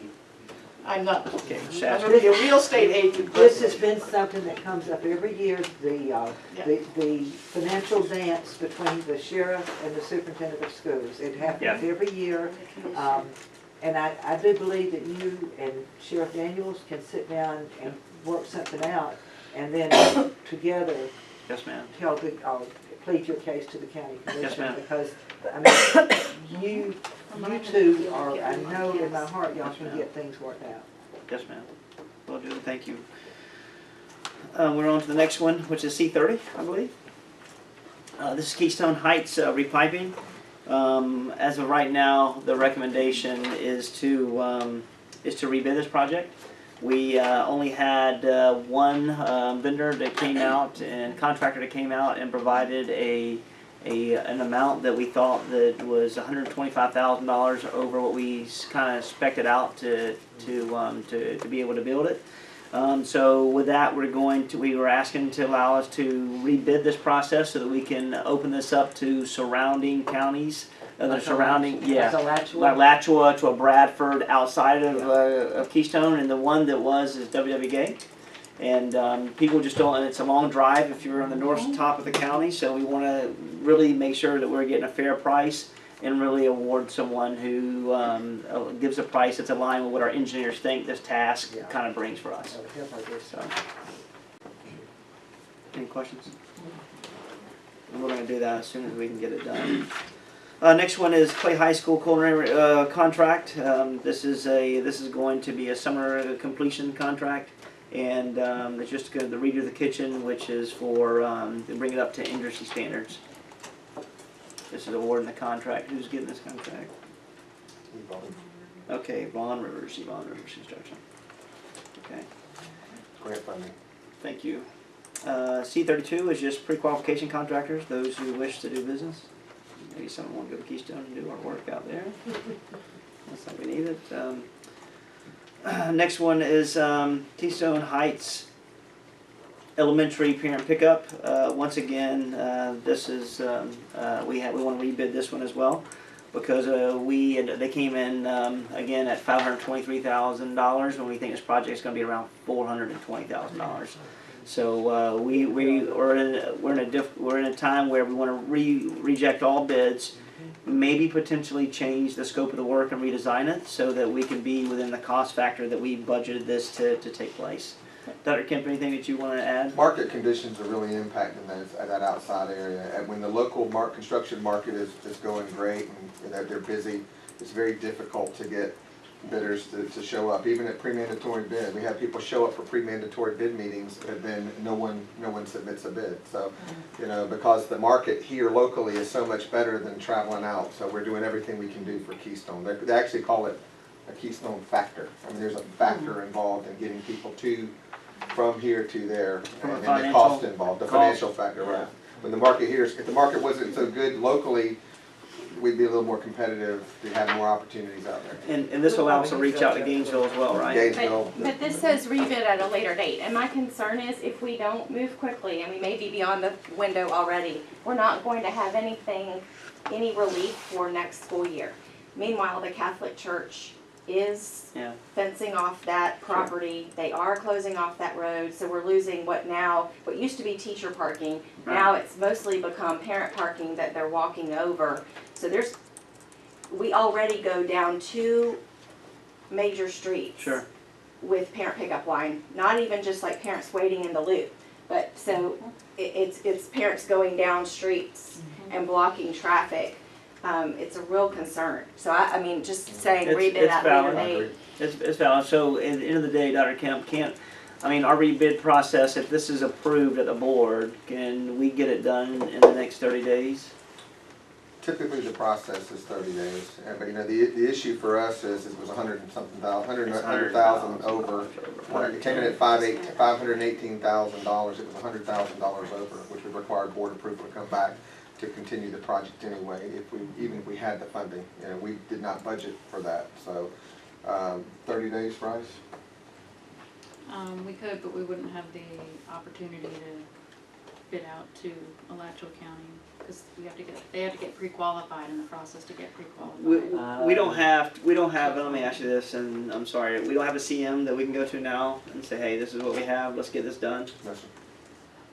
Is that something we can do in the future? The only concern I have is I was driving on the road that goes behind the elementary school, between the elementary school and the high school, Orchid Avenue, to go pick up my son one day last week, and I had a parent stop in the middle of the road and a little child, run. They had come across the crosswalk. They had followed and then the parent stops in the middle of the road to pick up the child. And it's just a situation. Accident waiting to happen. Yeah. And I know if it were more convenient to go through the pickup line, the parent wouldn't be doing that because we weren't anywhere near the pickup line. Sure. The pickup line's on the other side of the school. Has anyone talked to the Catholic Church to explain to them the situation that the dire need, that we can get it done by the fall? Well, what we can do is we can pay their $3,000 temporarily until we get it. They want $3,000. They want $3,000 to do a survey to then tell us what they want us to pay in rent. What? They want to value that little strip of property. I thought the letter was, and Dr. Kemp, I thought the letter was. You have bingo on Friday nights. Is that correct? Dr. Kemp, hold on, sorry, hold on 1 second. Dr. Kemp, I thought the letter, and I'll look at it, was a $3,000 one-side fee to use their facility. I'd like to verify. Okay, and I'll look at that as well. I'm not paying $3,000 for a survey. I think this warrants a letter home to the parents, letting them know the situation that we're in and that we are trying to save, $100-something thousand and doing everything we can to get somebody to come in at a better, and asking the parents to please be extra cautious and, put safety first, and just let them know that we are working on it and doing the best that we can to have this, hopefully, this problem resolved before the start of the school year. Let me ask you a question. Yes, ma'am. How long does it, you said they would have to get pre-qualified? They have to get pre-qualified. And so how long, that takes what, a month? So we're talking 2 months at the. Yes. And how long's the project to complete? We were gonna do it over the summer, 9 weeks. So why would we jump on that even if it takes 2 months to get them pre-qualified and get on with it? Well, let's Because it just sounds like we commit need to a that. Alachua. And maybe we can Let's just commit to that. Let's just commit to going ahead, getting somebody pre-qualified. I was just concerned when it says rebid at a later date, that could be next We year. just, we did that because we want to rebid immediately. We can take that off. We want to rebid immediately because we want to get this done. It's for the same reasons you talked about today. It wouldn't do any good to rebid though until you get. The contractor. And back on the Catholic Church, that situation is a little bit complicated in that priest is retiring at the end of June. And so he was trying to tie up all their loose ends. So we got the letter from the attorney and he was just trying, so we sent a letter back saying, didn't we send a letter back saying, no, thank you? Right, we're not interested. Right. Yeah. Well, we don't want to get at war with our Catholic friends No, in no, no. Keystone. They were Sherry happy, says she's going to be able to go out there. they were happy with us saying, we respect your property and we respect your right to do that. Well, if we go out and get You them need to lay us set on, in 2 months. because I we'll can be offer set. like bingo on Friday nights. And we're in like Is that a fundraiser? As a raised Catholic, I got this down. Is that a He can be your caller. I don't know if that's a fundraiser or are you to add a supplement? I don't know. You're the caller on Friday night. We can make that on every Friday night. That's nothing. Yeah, we can read a bunch Damn, of Because we need that parking. Let's for- go. We're losing it. All right, we'll make certain that we get some feedback, and I'll review that letter as well. If it's $3,000 survey, I'm gonna, That's what it was. I'm I not had a man. heart attack when I read it. Because I knew when I read it, I looked at Ms. Bush and I said, "There's no way." So it could be that. I thought we just used it. So C-34 is next. Middle is Brook. this is industry standard for kitchen upgrade. This is being awarded to Core Construction. We approved the We did bid the process. elementary. we did the kitchen in Millbrook Well, I'm looking Elementary. at culinary arts. Yeah, this is for the high This school. is the high school. This Right, is, Is this for the Culinary Arts Academy? yes ma'am, this is awarding. And I thought we did that, we haven't done We it did yet. Millbrook Elementary. No, I'm talking about the Culinary Arts Academy. Was the $1 million grant that we got? Sure, this is last part year? of it. Is This is this part of it. is So part this of is it? get, that one So was we're finally open it. doing it. Yes ma'am. Thank you. Yes ma'am. That's This why is I was awarding the, Thank you. acknowledging and Awarding the awarding the contract contract. Right. Yes ma'am. Got it. Okay, this is, same thing for C-35. This is awarding a contract for, front entrance security to Gray S. Bailey Construction. This is around $500 and some thousand that, for the educational facilities plan funding to be used for the number of schools that are listed that we already approved to send out. And to our systems. And the front of our district's office down here looks very nice. Thank you. They've done a good job working on it. Staff worked hard, Thank you. and I know dealing with me and then having Miss Bush and Miss Dennis come out to look at it, it's been hard because they want to be able to make it look nice. They did a wonderful job. C-36 is this is a deductible change order for Doctor's Inlet Alarm System. This is where we want to deduct the tax on the actual award, and we will have a tax savings of $2,600. So it's just reducing it to save money. Same thing with C-37, just making sure we get our taxes back from the change order for Orange Park Junior High School parking lot, which is a savings around $1,200. Can't write those ones down, really. It's part of the bingo fund. Okay, all right, so I think we go to discussions, is correct? Yep. D2 is a public hearing for, to advertise for Algebra 1 Financial Literacy textbook. D3 is for us, this is the public hearing for the selections of the 612 social studies curricula that was identified. I have a question. Which Are one? we adopting a new book in math? Didn't we just have a math adoption 2 years ago?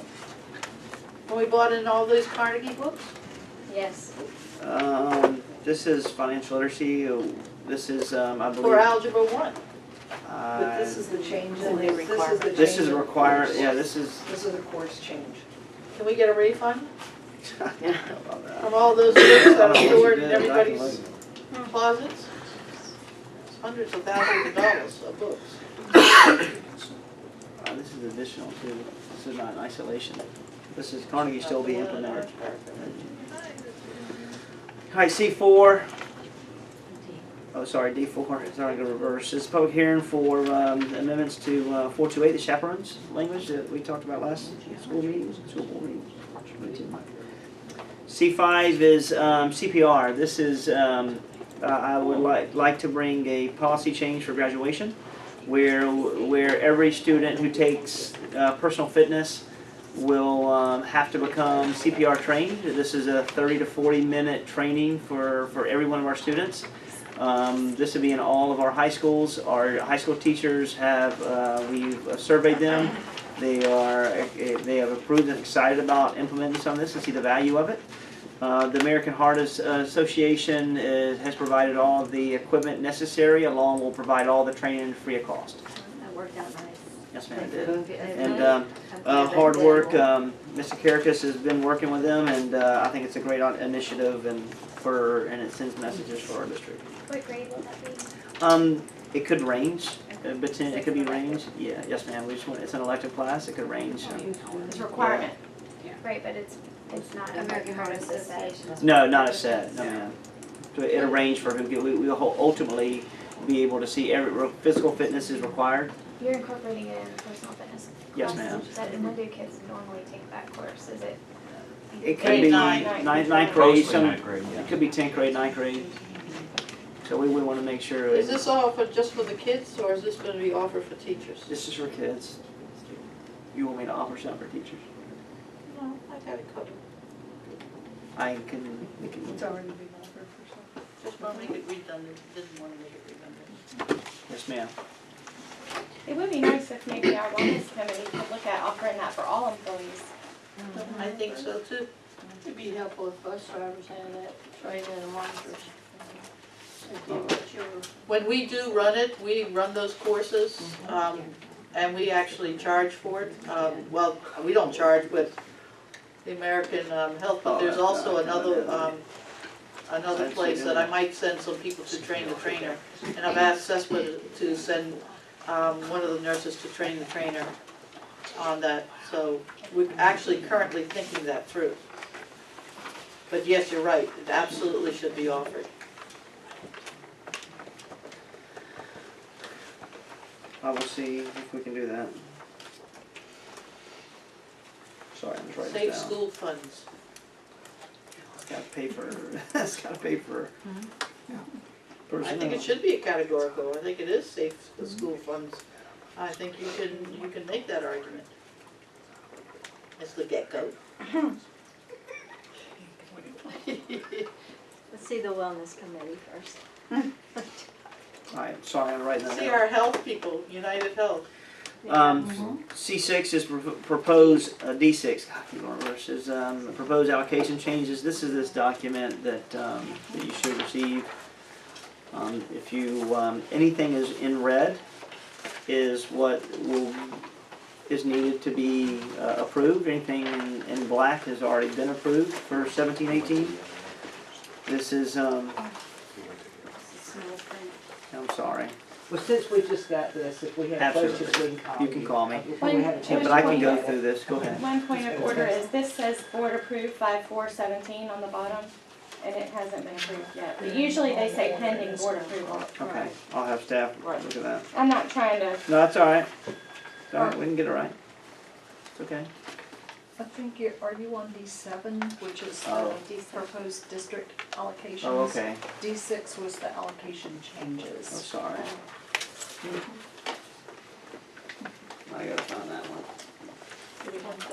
So is this Sorry. is D, That's D7.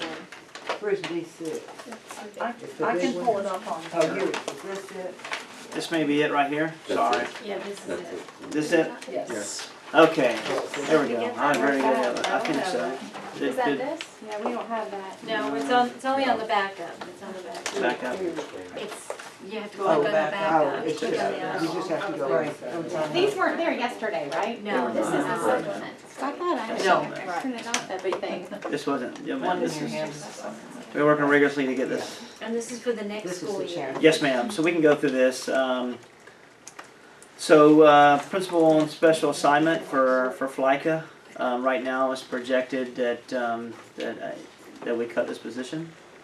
So who'll be? We have internal staff that will be able to take the lead on that. We're also looking at moving, cutting a .9 paraprofessional reading position out of federal funding and making that whole to a 1.0. Looking at adding the next two, with adding the technology teachers at one at Argyle Elementary and the other one at OVE, Oak Leaf Village, is to make certain that we do not have overcrowded classes and resources. After looking at their schedules, it's deemed necessary that they need these in positions in order to have a class size, in order to meet class size amendments. If you look at the secondary education, the curriculum coaches for both, for secondary, one for, actually both of them, all three are 10-month positions. These are positions that we would like to add as one of the biggest things that we continue to hear is that we don't have this would be district staff to help implement the body of work, is that professionals said they didn't have access to content experts. And this allow us to really create some opportunity for us to go and work with new teachers, in addition with help with drive some of the common planning that we will work with Mrs. Paiva, and then work with individualized teachers on modeling and working with better understanding curriculum. Could you not, didn't we talk about using the model coaches? We did. So And what, split. you need these in addition? You want to need these in additional because you have the model coaches, I believe there's around 11 or 12. And that you have 26 elementary schools, and we'll be able to service those elementary schools, and these individuals will be content area focused to really help secondary schools. Okay. Whether it be one that's going to work with ELA, social studies, ELA, math, and science would be the three that we really need some individuals to work through. Okay, so they'll be secondary coaches. Yes, ma'am. Okay. So these are gonna be posted when? Is this happening now? Once approved, Once approved by the once board. approved, it'll be posted.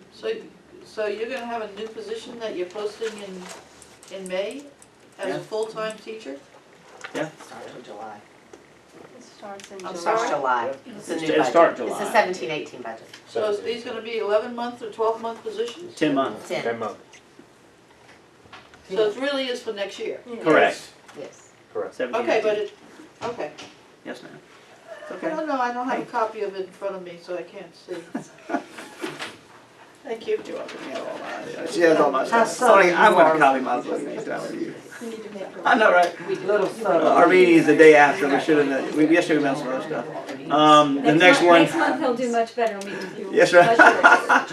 The next one is we have a secretary in Orange Park that will be administrative secretary is leaving. We're asking to have some real crossover, so it'll be $2,800 to train this individual at Orange Park so that we don't lose momentum. Is that Orange Park Elementary? It's Orange Park. I believe it's Orange Park High School. Michigan. So, oh, I saw it. That's Oh, it. sorry, That's sorry, not- Commissioner. That's not, So that's your plan. Right, we Sorry. have one person that, Operation. Donna Yeah, mentioned, is operation. retiring June 30th, and we need to bring someone in. We're one deep in everywhere in operations, and she's the only one who does all the fish surveying. So to bring that person in 30 days early to sit with her side by side is really critical for us to transition. Sorry. Who's retiring? If I may? Donna Mitchum, Really? June 30th. And I tried to keep her, and I tried to incentivize, and She's she's ready to go. She's right. She was good. She's good. She's really is. solid. So we really need It's some. you know, we have a lot of situations like that in operations where only one person has the institutional knowledge and there's no capacity there. Not good. Because over years, that our area has been the one that's, really bore the burden of the cuts and funding. So therefore, being one deep is not gonna help us be reliable It'll and take you efficient. time to. It's gonna take some time to rebuild it back up, I got it, but this is really needed for us to have continuity of service. Any questions? Oh, I'm sorry. All right. C7. D7. Oh, D7.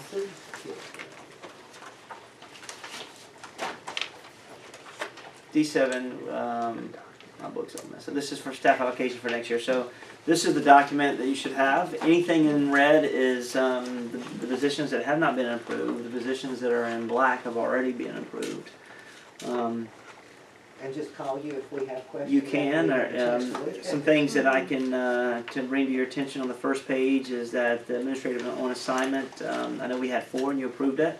It's my understanding that we like to at least to have 1 moving forward for next year because you never know what could transpire and what could happen just to be allocated. Or we can strike that and I can bring it back with rationale if I ever needed to use such a position.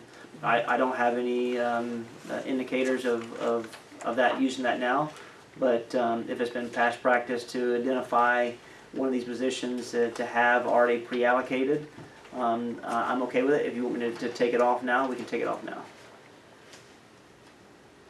I'm fine with I'm fine. Yes, I ma'am. trust you. Yes, ma'am. You're not gonna go crazy. No, I'm not. I promise.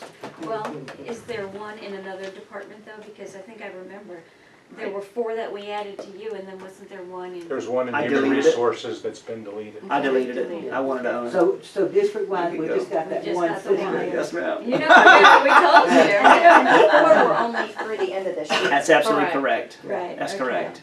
Yes, ma'am. So we're down to 1 now. Just 1. Yes, ma'am. With no one That placing. works. Yes, ma'am. And no one in mind. It could just sit there empty That's it. the whole year.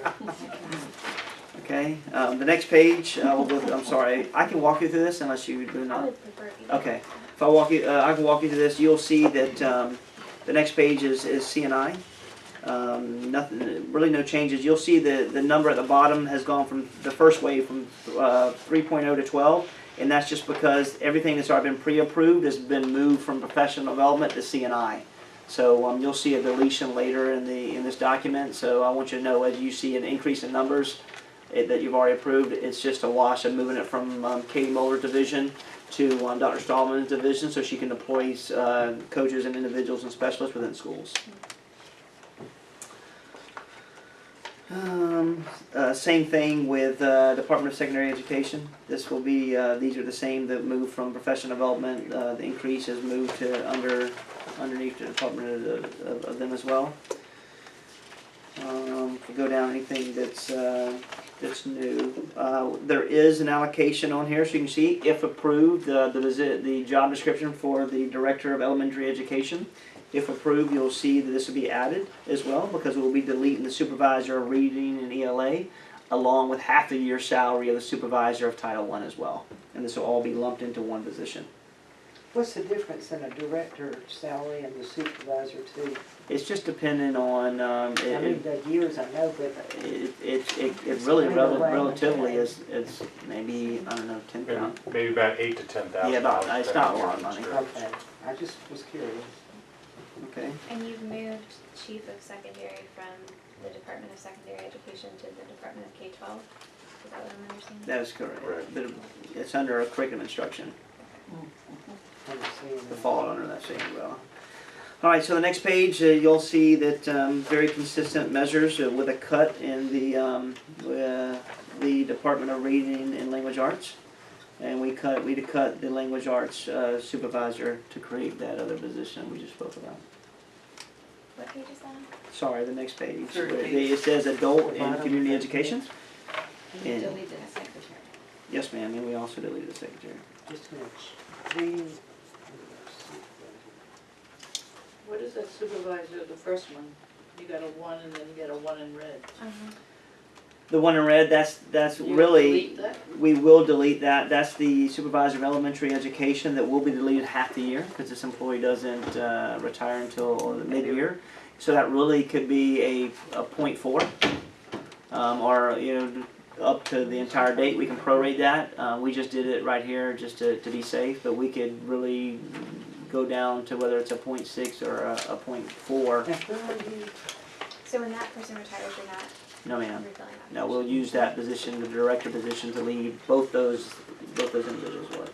Is that the 0.8 you're talking about? Yes, ma'am. Supervisor 2? Yes, ma'am. Now what about the one at the top? Yeah, that's what I'm Yeah, that's talking the one about. that you were asking about, which Yeah. is different than what you answered. It says Supervisor, supervisor, adult. this is continued, we continue to have supervisor, adult, and community education. That's nothing that's added. So that one shouldn't be red, it should be No, black. No, it should be because red we've not because you're, approved it yet. anything that's in red, you have to Anything in red, approve. we have to approve. Anything in black, you've already approved. Oh, I see. So red's just admin, so you can see it. Okay. Got it. Yes, ma'am. All right, next page. This is the professional development. This is where we see a lot of the specialists that have been deleted. I believe I'm on the same page. Okay, that have been deleted, have been moved from one silo to another. All right. Okay, next page. So these were moved To CNI. Yes, ma'am. Where you saw the increase. But there are no deletions at the instructional level at the county office. They have just been moved. That's absolutely correct. Nothing, and additionally, it's an add, once we add those three, if approved, to Mr. Connor's shop. Now, I will tell you, there's an opportunity that we are continuing to look at some categorical funding with using some instructional reading funding to potentially bring on some additional coaches to help with Job Embedded, to have where every elementary school will have a coach. They'll have a coach in the sense that they'll be bi-weekly, be able to meet with, they'll be on site, one elementary for the entire week, and the next week they'll be on another site, and they can really teach and train and come back and help and transform the work. But we're just trying to figure out if we have those fundings available. And those will be teaching positions that we'll talk with Ms. Paiva about. But we want to make sure that we really have that funding available before we commit to it. But that would, and I would say there's a lot of research to say how instructional coaches actually work. They do work because they're able to embed and transform the body of work in reference to understanding content. The problem is we've got to, if we're going to do coaches, and I think we've done coaches at one point in time in the school district. We just eliminated those. I had that conversation yesterday. Yep. We eliminated all the reading coaches, and this is going to be categorical to bring back the reading. We eliminated the reading coaches? When did I that think all I think elementary years, reading coaches I think were 2 or 3 eliminated. years ago. 3 years, 2 years ago. 2 or 3 years ago. And I'm gonna tell you, if you do not use coaches right, it's a waste of money. It's not, but if you use coaches right and you train them how to be And effective. they have to be and leverage trained. it. Trained, I mean Because like ongoing, you're correct. These are teachers that have never been coaching positions. And it's a whole different way to work. And we have not trained these coaches adequately. So how many positions are you looking to bring back eventually? I know it's not on your. Yeah, so it could be as between 10 to 13. And if we do 13, that means that every school, elementary school, will get a half a coach. And that means they'll get them for 26. I mean, they'll get them for half the year, which would be awesome. But Ms. Piva is very accurate in saying that A, you got to find the right person, and B, you got to have ongoing professional development that's intense on a monthly basis, and in order for it to work. But So they fall under the professional development department? they'll fall under CMI, curriculum instruction, because you want them to be so close to the curriculum where they understand how to leverage it, understand how to train, model, and coach, and help teachers, and model and work with teachers to be successful. The great thing is that by doing 13, you'll be able to find individuals who have the skill set to do it, and that creates 13 more additional positions for teachers to come into our county. And then you're not having to find 26 coaches to train them up, and you're not impacting 26 classrooms. So sometimes you get so big. In my other life, I had to hire 160 coaches. We honestly, truly didn't have 160 people qualified to do adult learning and training. It's a very, very good skill set. Just because you're a high-level teacher doesn't mean you're always the best one to coach people. So, but we will use high impact. We'll use Breast and Bryce, whatever we can use. You know you don't like VAN, but VAN scores to really look and see who are the best people, and so they can go through a rigorous screening interview, which will include Ms. Piva as well, to be able to select people who can do this job. And will they be housed at the school? It will be blended. So they'll have a location at both their schools. They'll be assigned to 2 schools, so they'll be housed 1 week the next week. Yes, ma'am. So that's big vision pie in the sky that I want to do. We just got to make sure we have the funding. Is it a push-in, pull-out method? What are you? They will go in. They'll go in the classrooms and they'll plan with teachers on their planning time. They'll go and they'll plan. They'll go and model together. They can go in and pull. Yeah, it's all about teacher. Now, we can get to a part where after, let's say we get into January, we can do a blended model where they become interventionists. And then they start working with cohorts of kids to help schools and help teachers. That's where you have the power and leverage in those people. Yeah. So I know we have assistants that come in and do that now, Yes. but they're not called reading coaches. What are they? We have some specialists at the district Reading level. specialists as Yes, well? ma'am. And they were only deployed, I think, as Ms. Condon spoke about, at model schools. Okay. So some of our schools didn't get access to them. That's why there's been angst about having access to people to help them enhance their craft. In theory, it's a great strategy. We just got to make sure we have money. Credit where credit was due. It's Miss Bolas. Sorry, Miss Bola. Thank you. I knew it was this side of the table. Sorry. So I read right. Hey, for a Ms. good Bola, idea, Ms. she Condon. deserves credit. If it's a bad one, you can blame me. I think we're on 76. I believe Well, go mine back are to on. 75 a minute, go to 75 a minute. 75? Yeah. I hope this is right. This is 75? Okay. I got All 2. It's written on the bottom right, page 75. Okay? Okay, I just wanted to know, most of this is you're changing to CNI, right? Yes, ma'am. And so, from the Department of Reading Language Arts, the bottom part of that page, up to the other part, are Every one of those has been moved to a different, so everybody on the bottom has a job somewhere? other than the reading language arts supervisor. The answer to that, yes, ma'am. That's the first one. Okay. Everybody else Gotcha. is good to go. They're just Okay. redeployed in the organization. Okay. So how many positions overall did you delete entirely and not just move? I'll have to get that number to you. He's still working. That's the only one? Go ahead. I'll get that to you. Yeah. I'm getting hand signals from over in the corner. How many did you say? 1? He'll get back to you. He's working on it. Oh, you have I a do. meeting tomorrow, right? That's before she gets her I have great haircut. follow-up. Yeah. All right, 76. Just pretty much we've added some, okay, so 76, this is the ads in 76 are 2. So I wanna, if you look at well actually 3, but if you go and you look, the first one is the director of maintenance. That stays the same, we've had that position.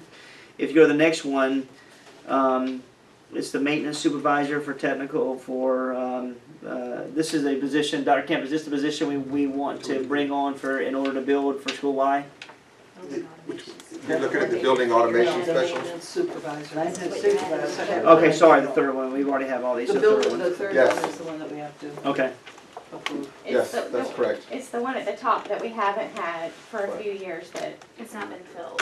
That's We've correct. had it allocated, but It's always been allocated, it just hasn't been filled. Which on one's building. been allocated? the director. Development Sorry, of facilities, my fault. planning and construction, so as we build elementary Y, I mean, Bryce is awesome. So like I said, she's more 1D. We know, And, Brian. you know, We've got a director of maintenance. Not No, facilities. no, the facilities, director of planning and facilities. construction, and the job title Oh, that you was just attached. changing names.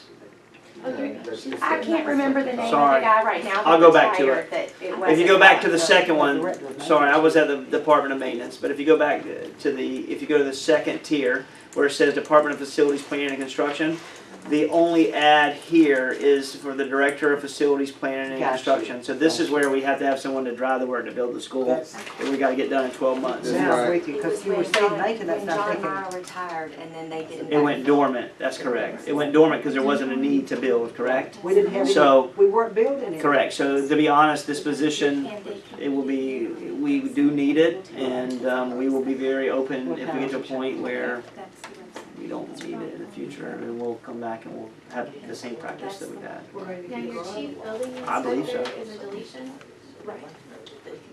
Or Where's is it that chief building, under Department of Code Enforcement? The chief building inspector coordinator one? Yes, ma'am. Yeah, that was a deletion. It's That was a deletion. deletion, And honest to goodness. We used to have 2, we're down to 1. Yep, okay. Was that through attrition? yes, and we're trying, attrition, we did. You don't have it in front of you. And we're going through. I'm learning people still too. Yeah. It doesn't. It's bad. One person doing budget We have control one person for doing bucket 41 flow for the schools. entire district. 49 facilities. That's correct. I can't I bet we have lots of one those. person.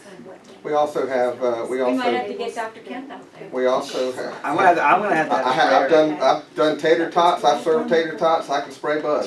But we do bring in kitchen services, federal kitchen services to fumigate that with Florida Pest Control. So, we have that as well. All right, let's move Okay, on. and then the ad for the Department of Maintenance is the automation system coordinator. That I'd like to talk to everyone before you leave today.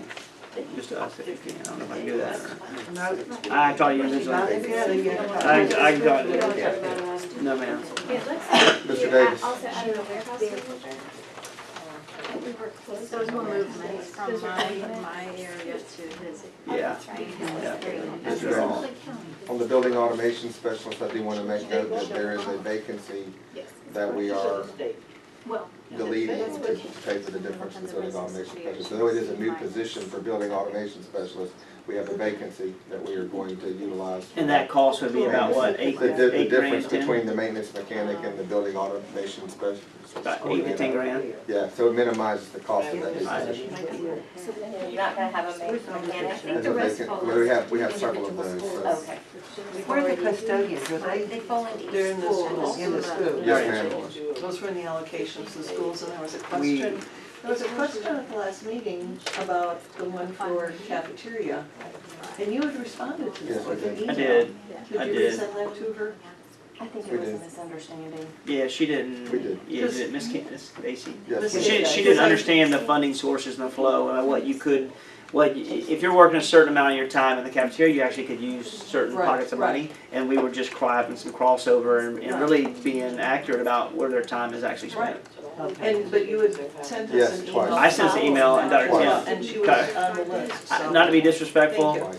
Thank you. everything is sent on Yes. time. Yes, no, I was looking for it, and I couldn't find it in my emails. Okay. 77, we were on 78, 78. 77. Go back. I got 2 different forms up here, I'm sorry, I'm not trying to be rest of the process. Same. Routing dispatcher. One more routing dispatcher. Really, another cut? Hey, you added the routing dispatcher? The ones in black we already approved. Yeah. Oh, we've already We've already approved approved that, so So, but just- but it's an increase over last year. Decrease. 2 to 3? Yeah, but overall Thank down you. the bottom. Okay, all right, I'm with One you. less. That's a And plus. then food and nutrition stays the same. 78. Yeah. Yes, ma'am. Oh, 78. 78, another decrease.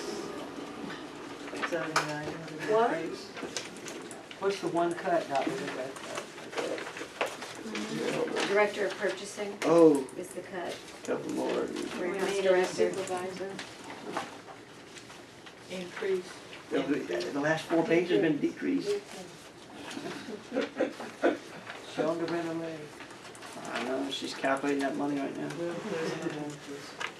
Oh, come on, where? I might get you one Oh. We're back at one, we're back down 2 though, on 81.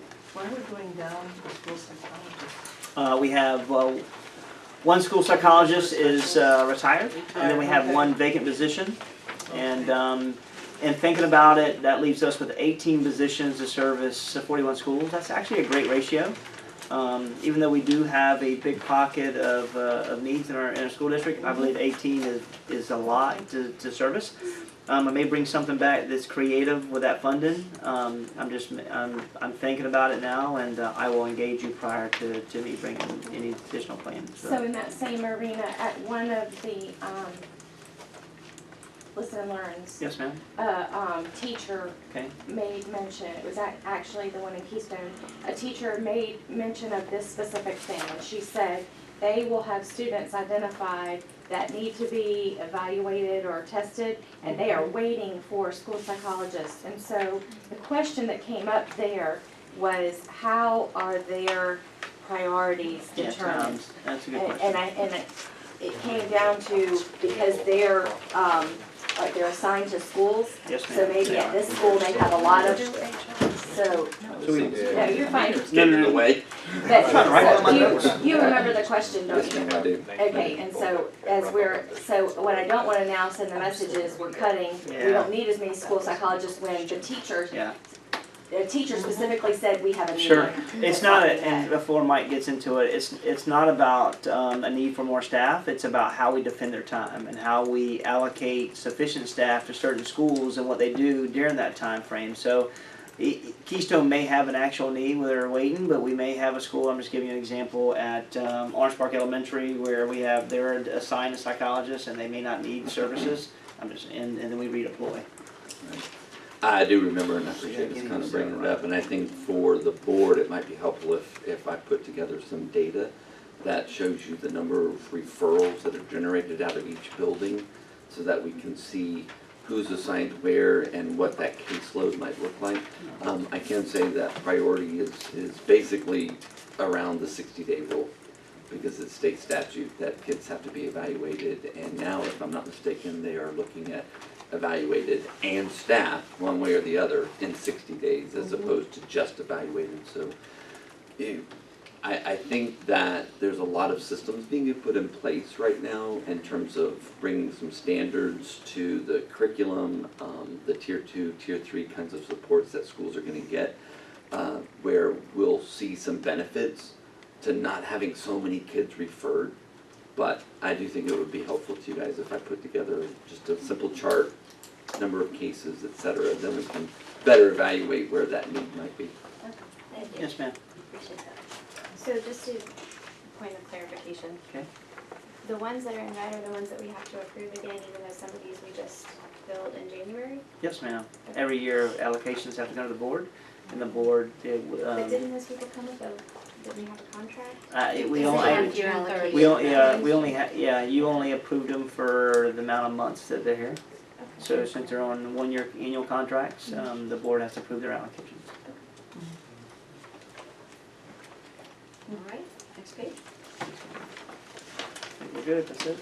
Yeah, my papers are all messed up, so I'll give it to you. AJ, you want? If you have any questions, please feel free to call me. I can walk you through this and talk to you and, So overall, yes ma'am. I was just gonna ask, information technology is under climate and culture? Yes ma'am. Okay. Yes ma'am. We're moving that position, cutting that position for assistant superintendent. And Mr. McCauley will drive that work, for assessments and IT. And he's got some good staff, he's ready to go. Yeah.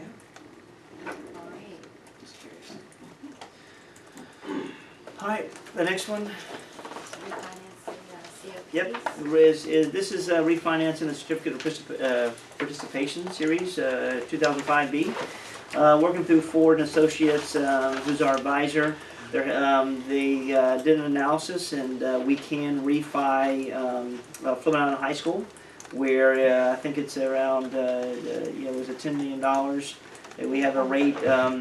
It's at a rate of 4.25, and this will take us to a rate, I believe, at 2.40, which will be a savings of over $400,000 for the next, I believe, 4 to 8 years. 8 years, and around $400,000.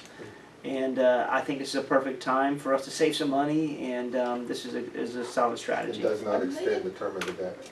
Correct. Oh my God! Ringing the, I'll get you a bell. Ring the bell. I think it's gonna be a tug of war between who Over. gets it. Over No. 1 million, just sitting here.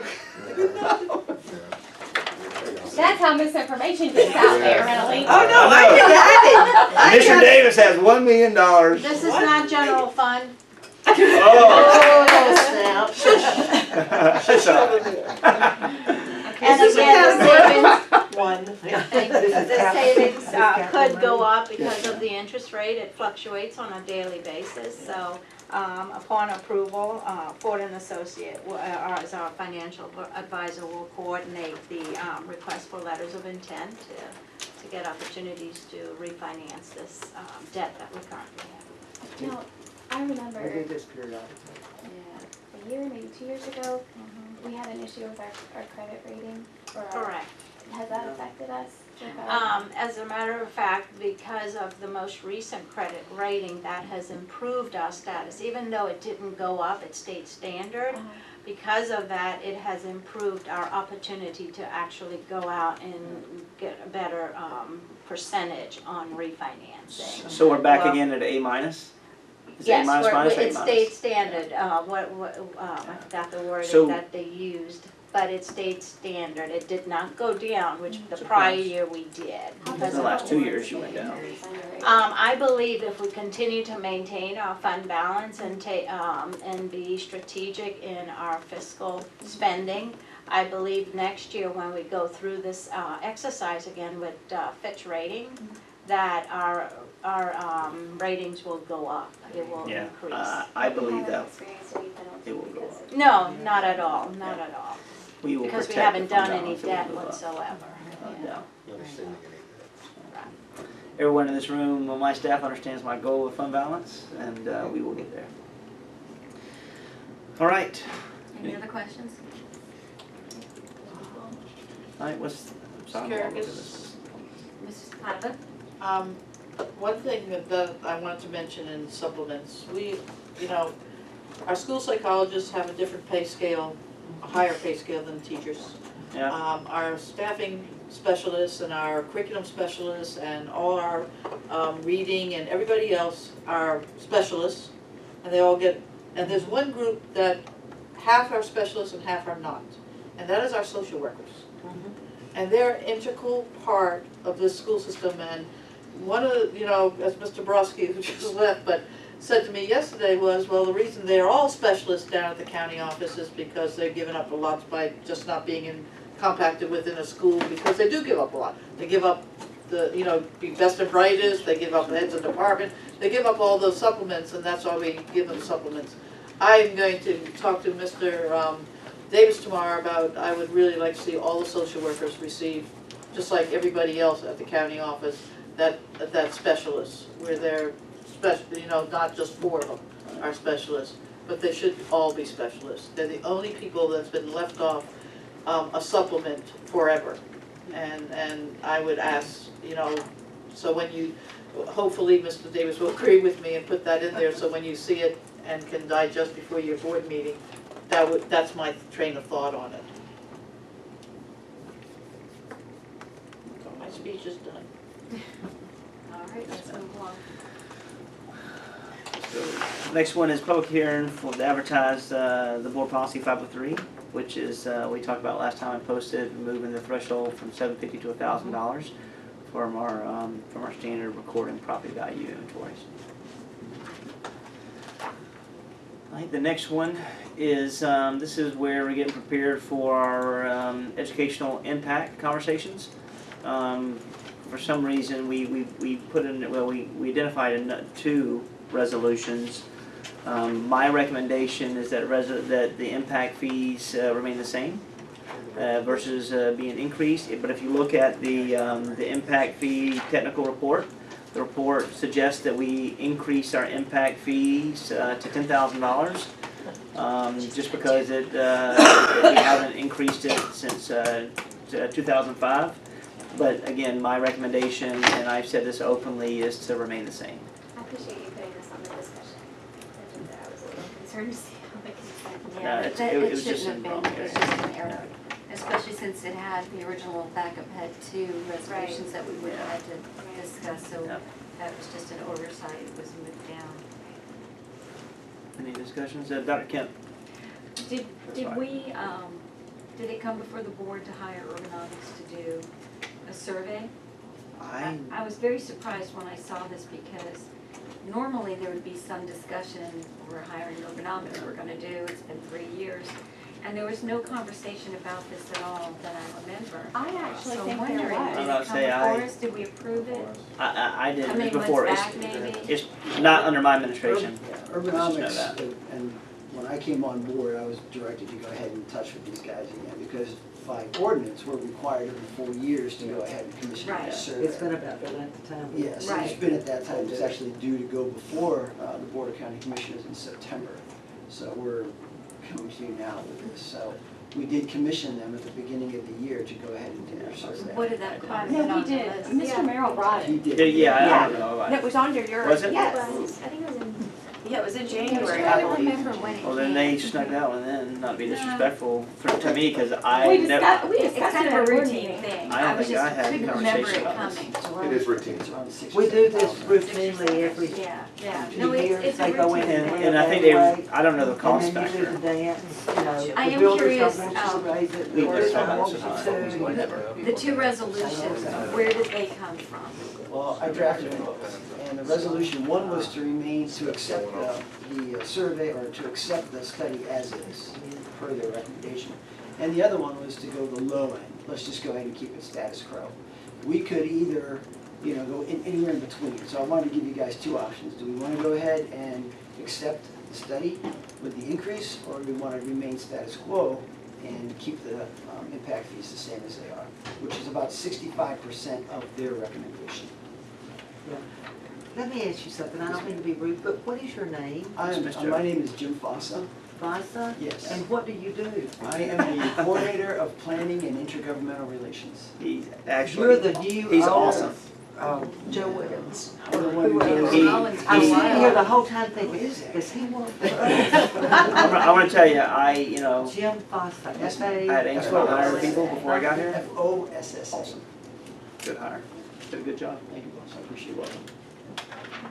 I can't take credit for it. So I could not figure out who you are. Provided, so as you Okay. discussed, if you decided to adopt the technical report recommendation, that resolution was readily available.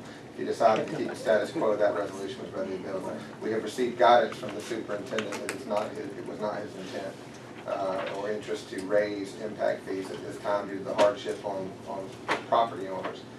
But I think the board does need to recognize that we are currently at 65% of the technical report's recommendation where we are right now. And it's going to put pressure on us as a board, the board and the organization to try to find new ways to create a revenue for the district because if you look at the recommendation, as we look at decreased state funding from construction, maintenance, facilities, things like that, impact fees can only be used for new growth. And when you taking into account the new growth that's gonna take place, this decision impacts us until 2021, that cycle that it comes. So for us to keep it stagnant or the status quo as it is right now and continue at 65%, we're looking at, over the next 4 years, some growth that we're going to have to deal with. So tough decisions will have to be made with strategic funding across the board, as well as creating new alternative ways to create revenue for the system. But also, because there is so much growth going on, we will be collecting more in impact fees over the next 4, Should. 5, 10 years. And keep in mind, Just impact look at the fees can corners of only be Granite used Field. for new growth. So like, for example, it's only allowing, this revenue is kind of only allowing us to A, build new schools or add wings where we're taking portables away. Right. So the revenues that we need to address aesthetics, to address infrastructure, is ways that we need to think collectively about how we can, what we can do something in order to have a long-term game plan to address our facilities, which a number of them need some assistance. So part of this can also go And- towards paying down our, Yes. the bond, Okay. the COPs, and You that's know, what it's been used for in the last. That's correct.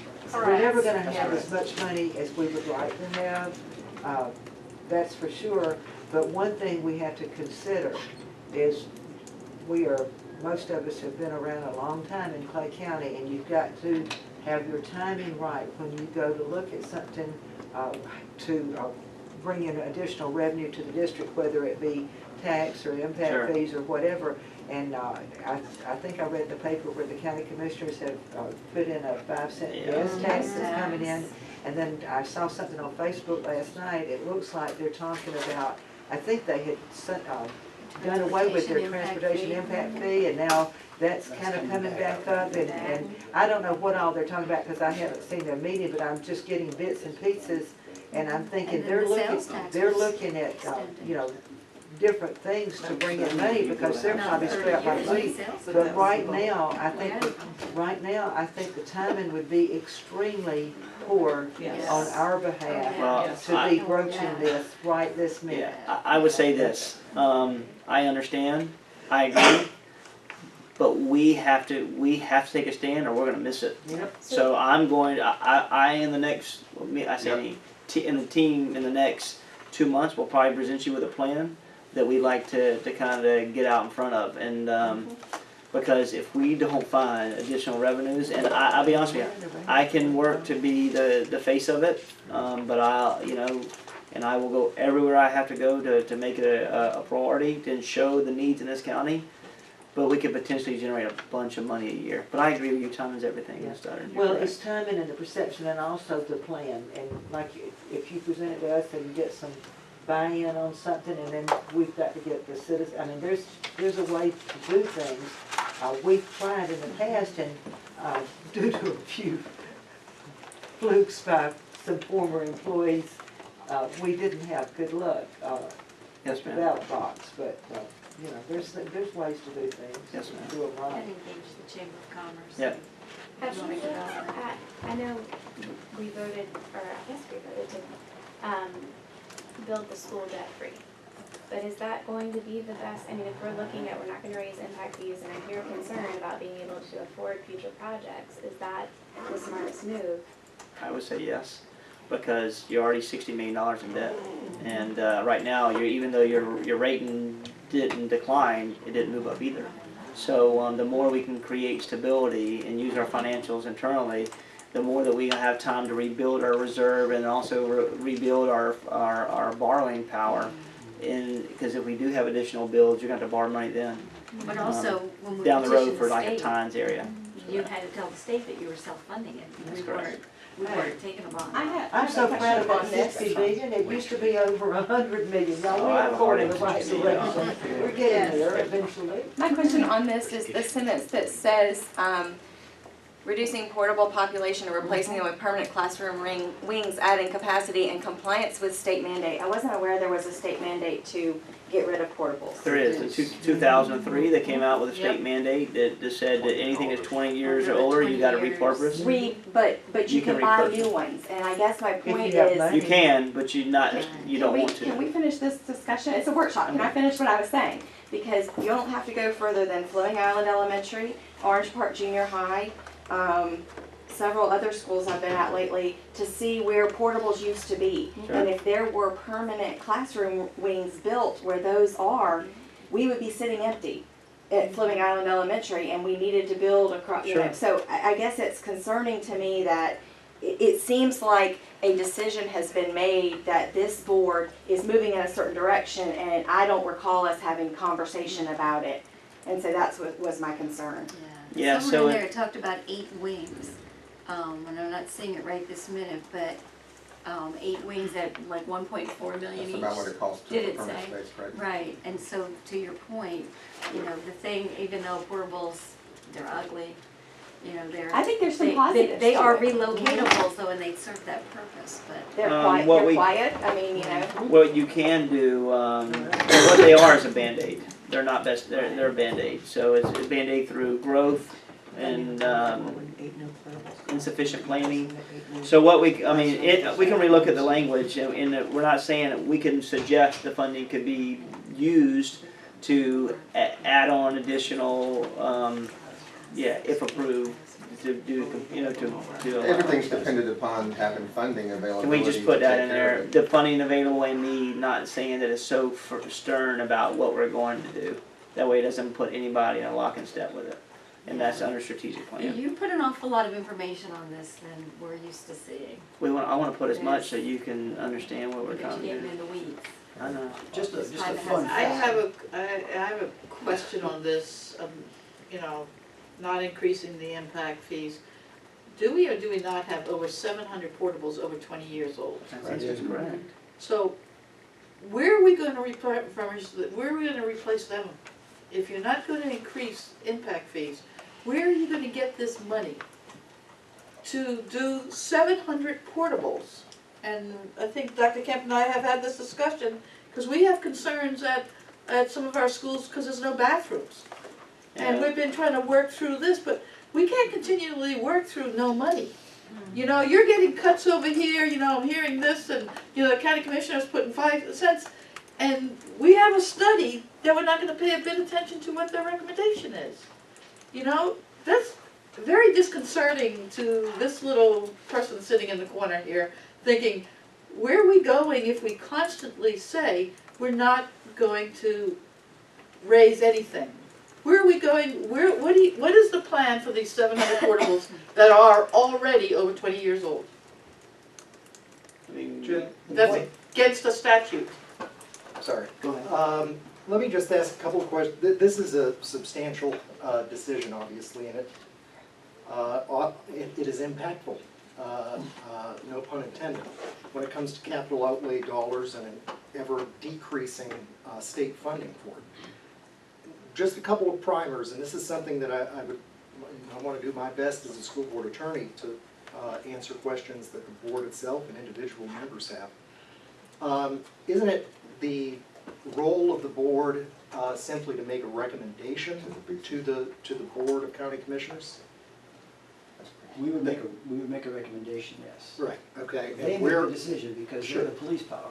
now, it's teed up to the county, not every year, correct? Every 4. It's every 4 years. Yes. So the delta between, staying status quo and moving, I haven't read this report, I've just been thumbing through it right now. I'm assuming is a substantial delta. There's a big difference. And can you give us a spitball, how much per year? Because we haven't increased it over the time, we've lost about $12 million.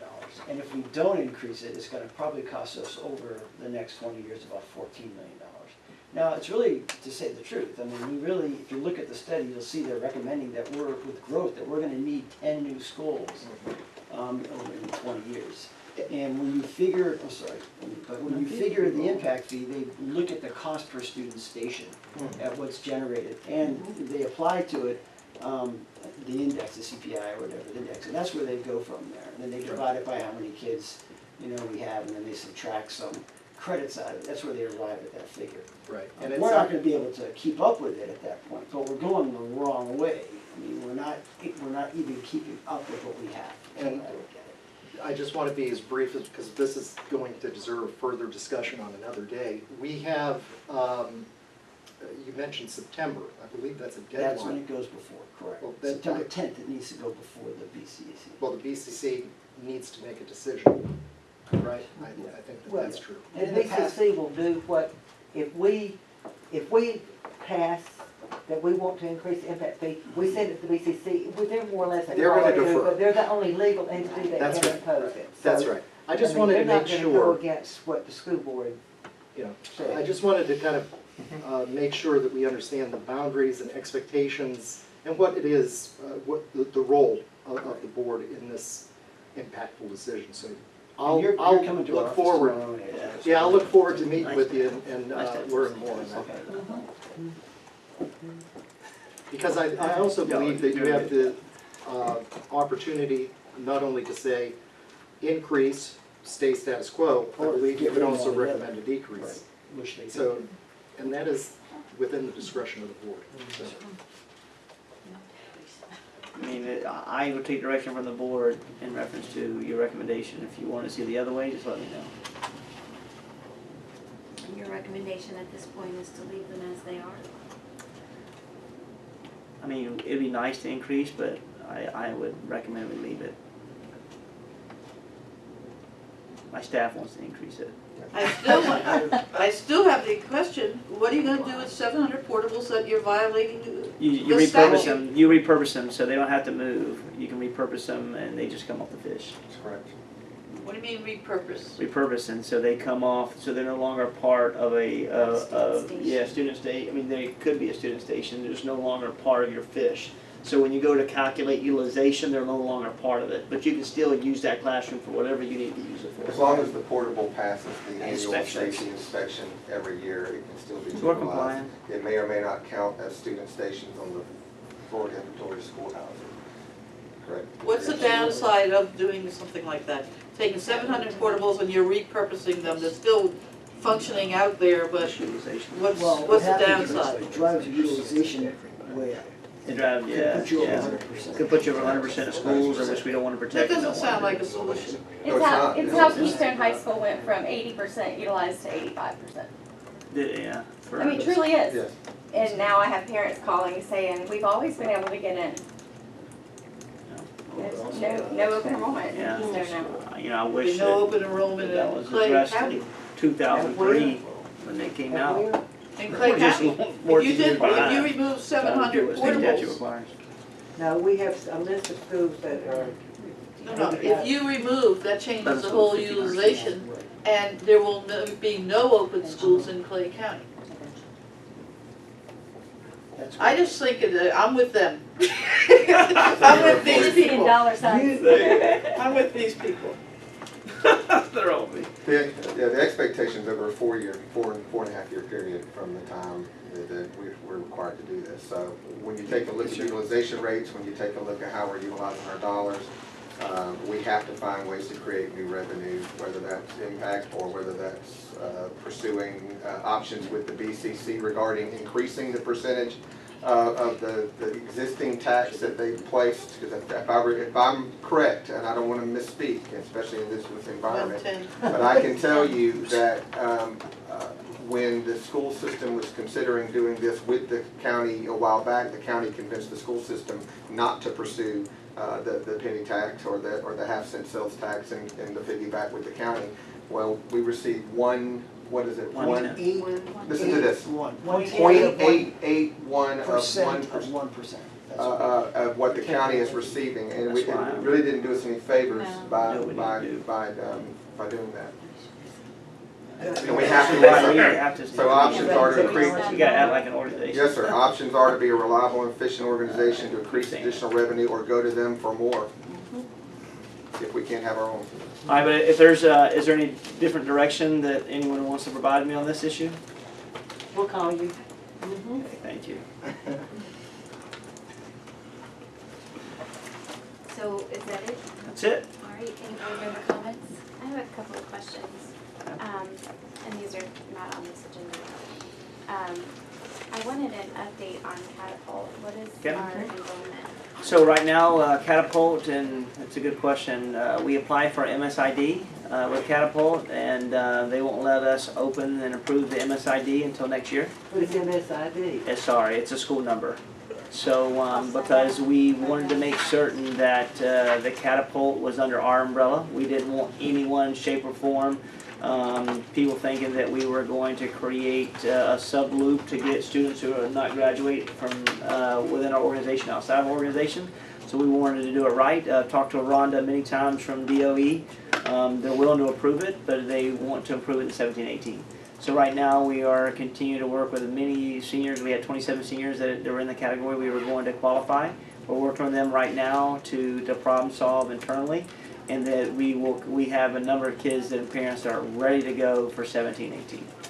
When we were in Tallahassee, the three of us were in Tallahassee for FSBA, there was some strong discouragement of the use of these kinds of mechanisms. Yeah. There was some indication that these kind of organizations, I'm gonna be careful. No, you can say. That these kind of organizations are under investigation, that school districts that use these kinds of organizations are under scrutiny by the commissioner. And further than that, we had a conversation that I will not share which county it was for protection of their privacy. Sure. But they just had made mention, and I think I had it privately, it wasn't a situation where we broke sunshine, but I think I privately had the conversation where someone from a different board who uses an organization as of this has had contact from some attorneys in Tallahassee that look an awful lot to their school board attorney like Discovery. So I really would like for Mr. D'Agata to be involved in this. And I guess my follow-up question to that is, in they're not approving this to 17-18, where does that put us with our out of the contract? You have every option. I can tell you, I spoke to the commissioner. Catapult is not an entity that's being reviewed for priorities when it comes to graduation. They're not one. You had school counties that were releasing, and Catapult can't be because Catapult has to be under your umbrella with MSID school number. We had their district to this, the commissioner is investigating now that we're sending kids out and finding loopholes to get them out of their graduation cohorts, and that's the problems that they signaled the alarms to superintendents. Individuals in organizations and partnerships such as Catapult or whomever they may use, whether it's accelerated academies, there's one's accelerated academies that many use in the state of Florida as well.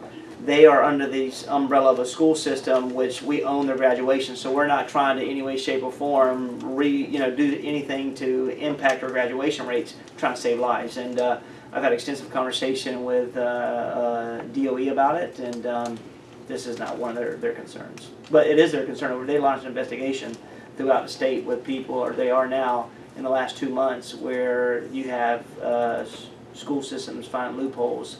And this is not one because we own the graduation rates for kids. I've heard some, and I can't substantiate it, so it literally is just rumors. Yeah. About concerns about their financials. Yeah. And I won't. I haven't heard. I haven't heard their national model. I can tell you that they're in a lot of spots throughout the nation, and if there was any financial concerns, I wouldn't have brought them here. Now, if I learn of them in the next, I'll go unpack it in the next 30 days. I'll bring it back to you, or 15 days, and I see if there's any financial concerns with them. Then, hey, we can eliminate the contract now. So we have 15 days left to eliminate. Oh no, you can do it anytime. 60 day anytime. Yeah, I thought it was a 90-day. It was a 90-day. 90 day anytime. Anytime 90 days. Anytime. But so 90 day, but it's a 90-day notice. Correct. But we haven't started, and trust me, we haven't initiated the process. And if you feel strong that that this is not a route you want to go, then let us know. But I can tell you that you're going to have over close to 150 kids that need some type of additional services that we cannot provide. I guess I'm not understanding how it is that we can't provide those services. Because we don't have staff. They haven't. We're trying to get traditional educational right. We're trying to get them to understand how to be on grade level, and you have 2 kids who are 2 or more years behind, it's time on task. You talk about increasing small group of teachers. If and not, I'm sorry, Ms. Bowler, you're a teacher. If you have kids that 2 or more years behind, how much time do you have without learning? You can't spend. I mean, spending that time is difficult to do. But I thought don't we have like a credit recovery? Yeah, credit recovery. That's for kids who need 1 or 2 credits, not a junior who has 6 credits and needs 14 more credits to go graduate. That's 2 different But we see continuums. that at Bannerman. And You don't have that cohort of Bannerman. You have kids that are you only Those have students are- that's people think that that's a recovery place. That's not. It's about mental health and kids who are behind. They just have additional avenues to get kids who are a couple credits behind up on pace, not majorly separation. These are major separated kids. So, following up to your question, the program that we currently have in the high school, there's Okay, a, it's what's recovery. the computer program? that It's we currently Compass. have? It's Thank you. Compass. Thank you, Yeah, I it's couldn't Compass. remember the name either. It's only designed So Compass is just for- designed for, so if, let's say, just using Yeah. a student that I have, if I want to, is the Compass Lab, manned during the summer? Yes. So And- that and- is- and- We have summer school. So Do can- they have to I pay? mean, as Yeah. a summer school. They have to Okay. pay. And they can't So- take, certain things are offered at the same time. So you Correct. can't- You Like you can't do at two, the like end of the US day, history and. You can do one credit. you can do 1 credit. I mean, Over the summer? you That's can do it? 1 credit. Yeah. I mean, And you could enroll in, say, you get a for a whole virtual credit for an for additional it. credit. Then how does Catapult do it? Yeah, because I mean, you got to think of a teacher. If a teacher's sitting I there, mean, I don't and get how they do this. we are not in the business to tell a teacher where a kid has sat for 180 school days and they can go to a program and sit for 15, 20 days and remediate Yes. that course. That is grossly disrespectful to the profession. Yes. We're not in that job. We're in the job to educate people, to let them be on grade level and beyond. Like I said, traditional teaching we got to get better at. Everything else we should be proven models. And this is not only helping kids internally, the 127 I talked about originally, but kids who are, I said 1,500 kids didn't graduate in the last 3 years, 2,000 kids didn't graduate in the last 5 years. They can go activate those kids and then get a true high school diploma, not a certificate of completion through this through initiative. Guys, I have no stake. If it's not Catapult, I'm telling this board it has to be somebody. I guess, and the other part of my concern with it is, I don't know if you all received the email from a citizen who sent us the graduation rates Yeah. for Catapult and Yes, Duval Yeah, County. Yes. it's a That was gravely concerning. What are we paying for if it's an 8% graduation rate? yeah. So I mean, you got to look at the number of kids they service and offer. I mean, I don't remember those numbers. And that citizen also, I've asked to meet multiple times. They're just a competitor that wants to meet with me. I know that. A So competitor to Catapult? yes, absolutely. The other side of that is, if 8% graduate, Mhm. that's 8% we wouldn't have had before. And that was said, I believe, by you, Ms. Karakis, at the board meeting. And at first I was sitting back thinking, yeah, but, you know, I mean, That could be. but we're losing these kids. Well, but I mean, if it's 8%, I just wonder if there was a way we could have done that in the system. Because if I'm understanding Catapult, they're going in, sitting in a computer lab with a monitor, and while they work on their stuff. And I just don't see, to me, if a child is that grotesquely behind in school, there are a lot more issues than just Absolutely. academia that's going on. Absolutely. And I Yeah. worry that we're not meeting those needs for that kid if we're That putting is them in something front that of a Catapult computer. provides. They offer that. They offer. I said. I mean, they offer all those mental health services. I had a inside. conversation with one of our social workers, and the only thing she requested is that we make it accessible to people who are not gonna, they're not gonna travel an hour to do this kind of thing, if you're in that situation. And so she said, especially in the area that we live in, she said there is a definite, Oh, I agree there's with a that. definite need in the Keystone area. I agree with you. We're losing kids because they have no hope, and I agree. accessibility is an issue. And for them to be able to sit there and do it on a computer without the loss of dignity of being 17 years old in 9th grade, and that's your only option in our schools today. And even I mean, they're not gonna get on a bus and go to Bannerman, even if we offer it at Bannerman. And I hear both sides of it. It's just, I try to think about the dignity of a student that we're trying to get there. And I'm on board with that. My concerns were the legal aspects.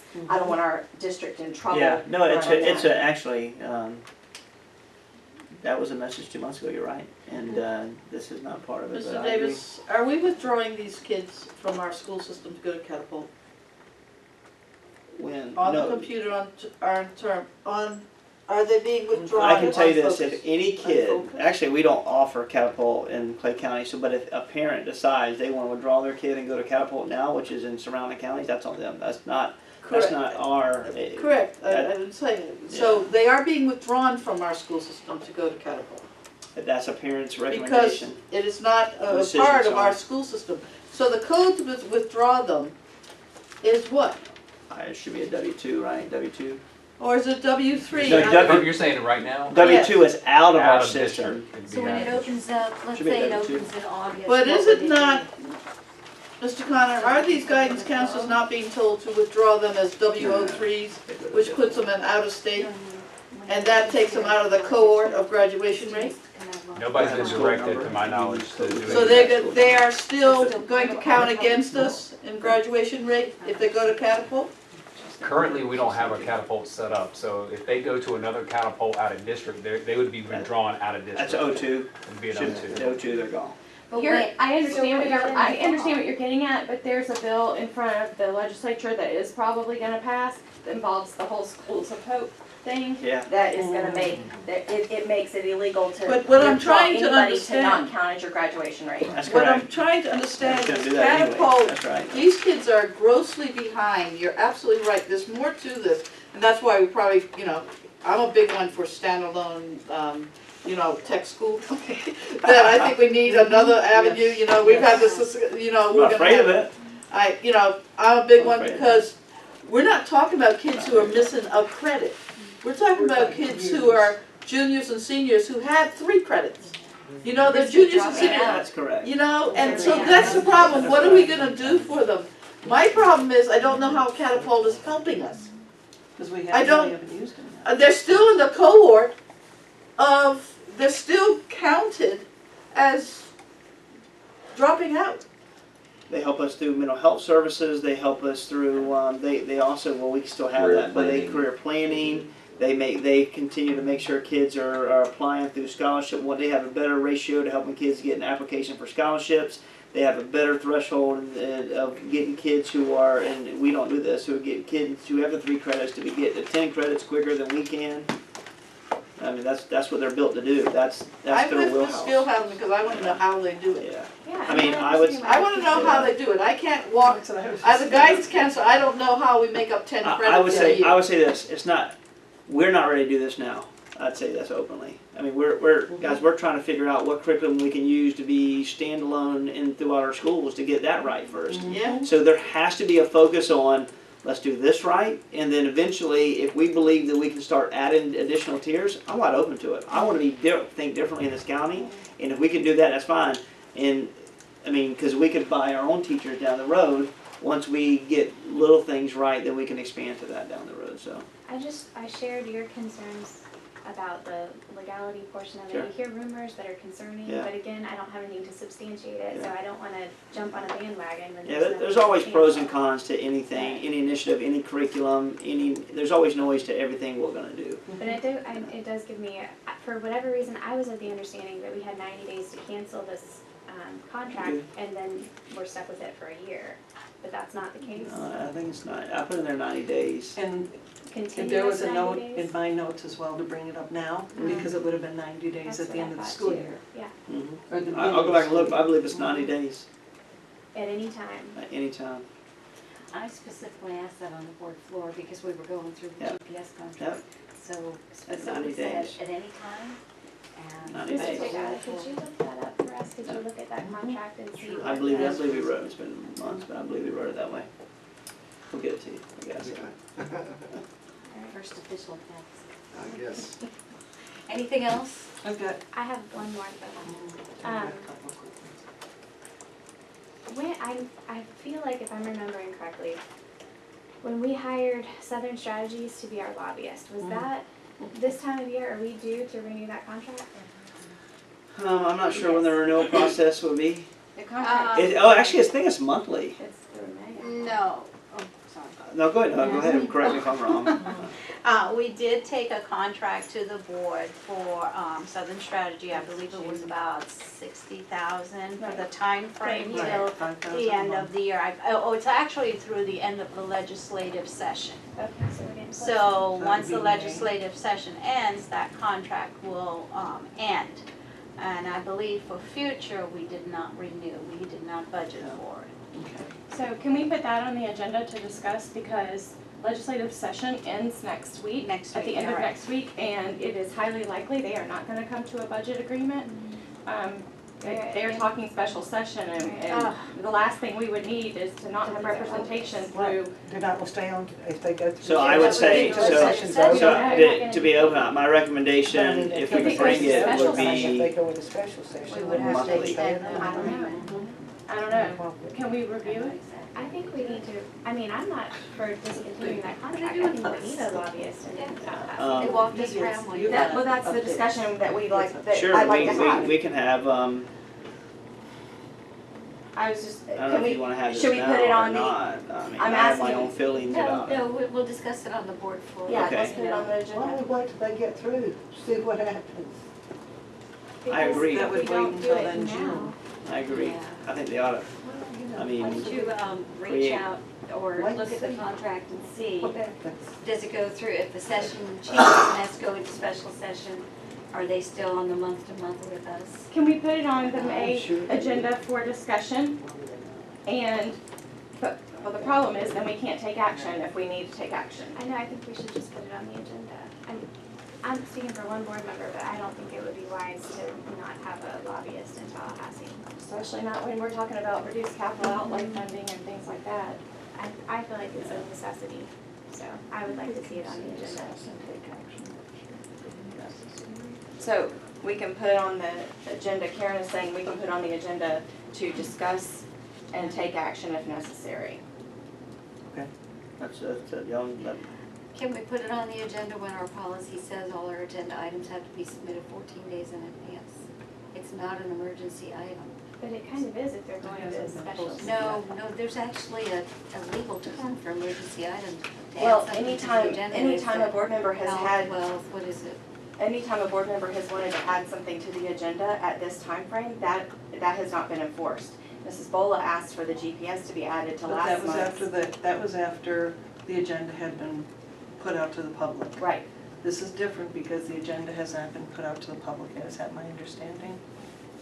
Has it been, This is, I would say it's at the board's discretion. and it says, shall review the agenda including all backup material. Mr. The school board member may, with the approval of the school board, introduce an Well- emergency item. That's called emergency item. I think that, there is that policy of the 14-day thing. What I also just heard is that that is routinely set aside. Not routinely. So I would if say from probably time to only time for you, it's set it's not been aside. done before. Twice that I know of. There was a time when you had asked for something. I've never put something on less than the 14 days. But I'm sure you'll go back and look, so by all means do. I have no personal issue with you, Ms. Karakis. I am just asking that we discuss this at a board meeting, which is my right as a board member to put things on the agenda. But we have a policy to follow too.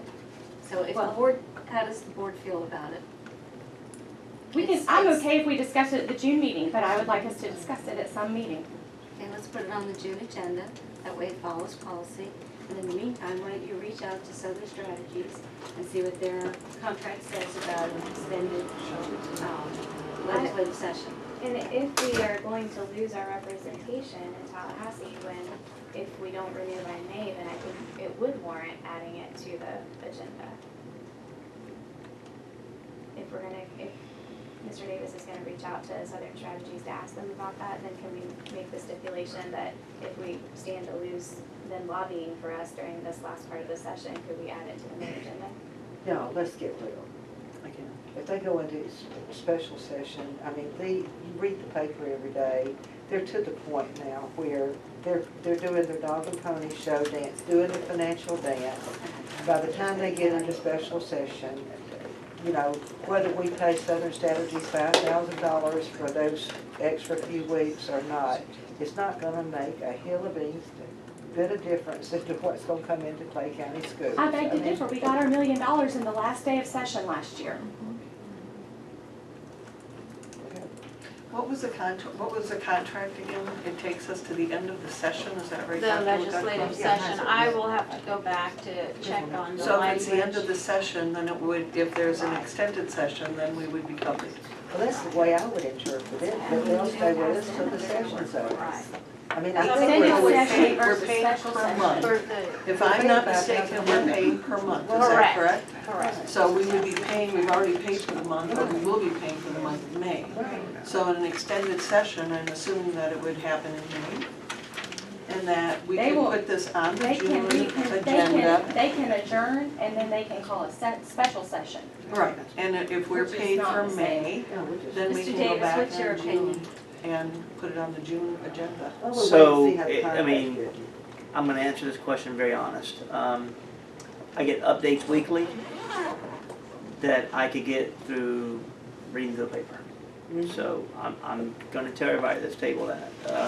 That's what I get. Do I know, I don't know this partnership other than me coming in. They try to be proactive with what our priorities are.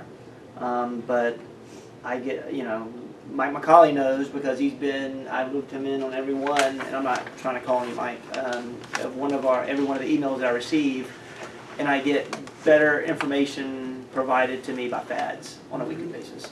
So this is not a discussion I wanted to have at the workshop. Yeah, I'm sorry, I just asked the I don't think question. that anyone is It was prepared asked. to have this kind of discussion here. I think that our discussion was, Ms. Philhausen was asking about putting it on the agenda. Sure. And not, Concerned about Miss, the contract. sure, and Ms. Connon, the question was asked to me, so I was answering, so I wasn't prepared, that's why I asked you. You want me to have a discussion here or there, but when you ask me a question, I'm gonna openly tell you where I'm at, so that's my feeling on it. So Well, you decide whether or add it not to the you own the agenda. money, if you wanna decide you wanna majority have of the board this as a wants to. board, you let me know. I'm gonna be honest and tell you what I think I've received and what I think we can do moving forward, and either way that we decide, I'll go to work. And here's one other question. Do we have anything that we have given Southern Strategies that we have said, we want you to lobby as much as you can for this amount of money? Or for this particular cause? Or for Just, this, aside from our The generic Just the three general. things? No. So we're not dealing with $1 million on the last day, is what I'm just throwing out. No, It's a- we No, all I say, said was we got that. you're gonna I get, understand. we're lobbying for what we're probably already gonna get anyways. Mhm. Let me just tell you that, Mhm. so. I just have a feeling, I mean, y'all talk so highly of being impressed with them when y'all went to Tallahassee. Alice is awesome. The ones that went. No doubt. I guess it was you. She's a and Amy, newcomer. She's how- lights out. what a good job that the person did.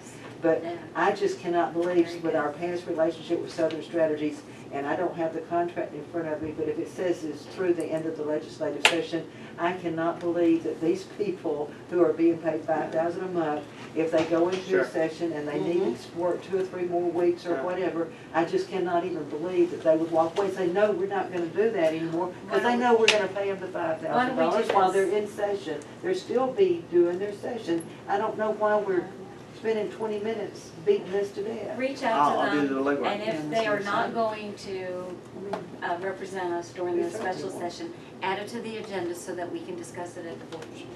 If they are, it's fine to discuss it when that contract is up. And if they are, we'll just put it on the June to discuss it then. Is Yes. everybody okay with that? Yep, I'll look to the board for direction, so after I get information. Actually, I'll get this done quicker than my follow-up, so you will get that information. Could you quickly fill us in on the self-contained model for pre-K at Pre-K. Shadowlawn that we got the email about? Yeah, Macaulay, you wanna give an update? So, Dr. Stallman, my backup left. This is about the ESE having inclusion classes and non-inclusion classes, those kind of things. So the parents, Yeah. so I had another phone call from a different parent than the one that emailed all of us. And the parents seem to be indicating that they've had inclusion and now they're going to a self-contained model. And, So my understanding is we're gonna have 3 pre-K classrooms at Shadowlawn, 2 will be a blended, primarily ESE, but with normal developing peers in them. And the other one, I believe, is going to be exclusively BPK, so non-ESE, because we don't have enough kids to. So it'll be 2 inclusion and then Okay. 1. Because this mother had some very specific information that she had gotten from, and I understand Dr. Stallman left, but but she had very specific information that she was given from our district level ESE department about that her child had been in this situation and now was not, that in order to stay in an inclusion class, her child had to change schools. That her child could not stay at Chautauqua. If you can get that information of who, Yeah, if I knew who was Okay. sharing it. yeah, then I or could send it to address me it. and I can call and contact them. I was driving, so. I know, so, that's fine, I know you'll get calls all the If it's the time. same woman, Yeah, I she didn't respond. give us the phone number. Yeah. Or she didn't give us her phone number. Is that the email I responded to? You had an email and there was another Yes, person ma'am. that was involved. Yeah, what And we, I think one of the key problems was that, and she's very satisfied, because she got a call from the principal saying that it would now be inclusion or blended classrooms. I wasn't said, great, and she went through the whole that thing. direction in the first place. One of the comments though made during all of that, which was to me objectionable as well, was the fact that we are only legally obligated to do certain things. And it was like, oh, okay, yes, we're legally obligated, I get that.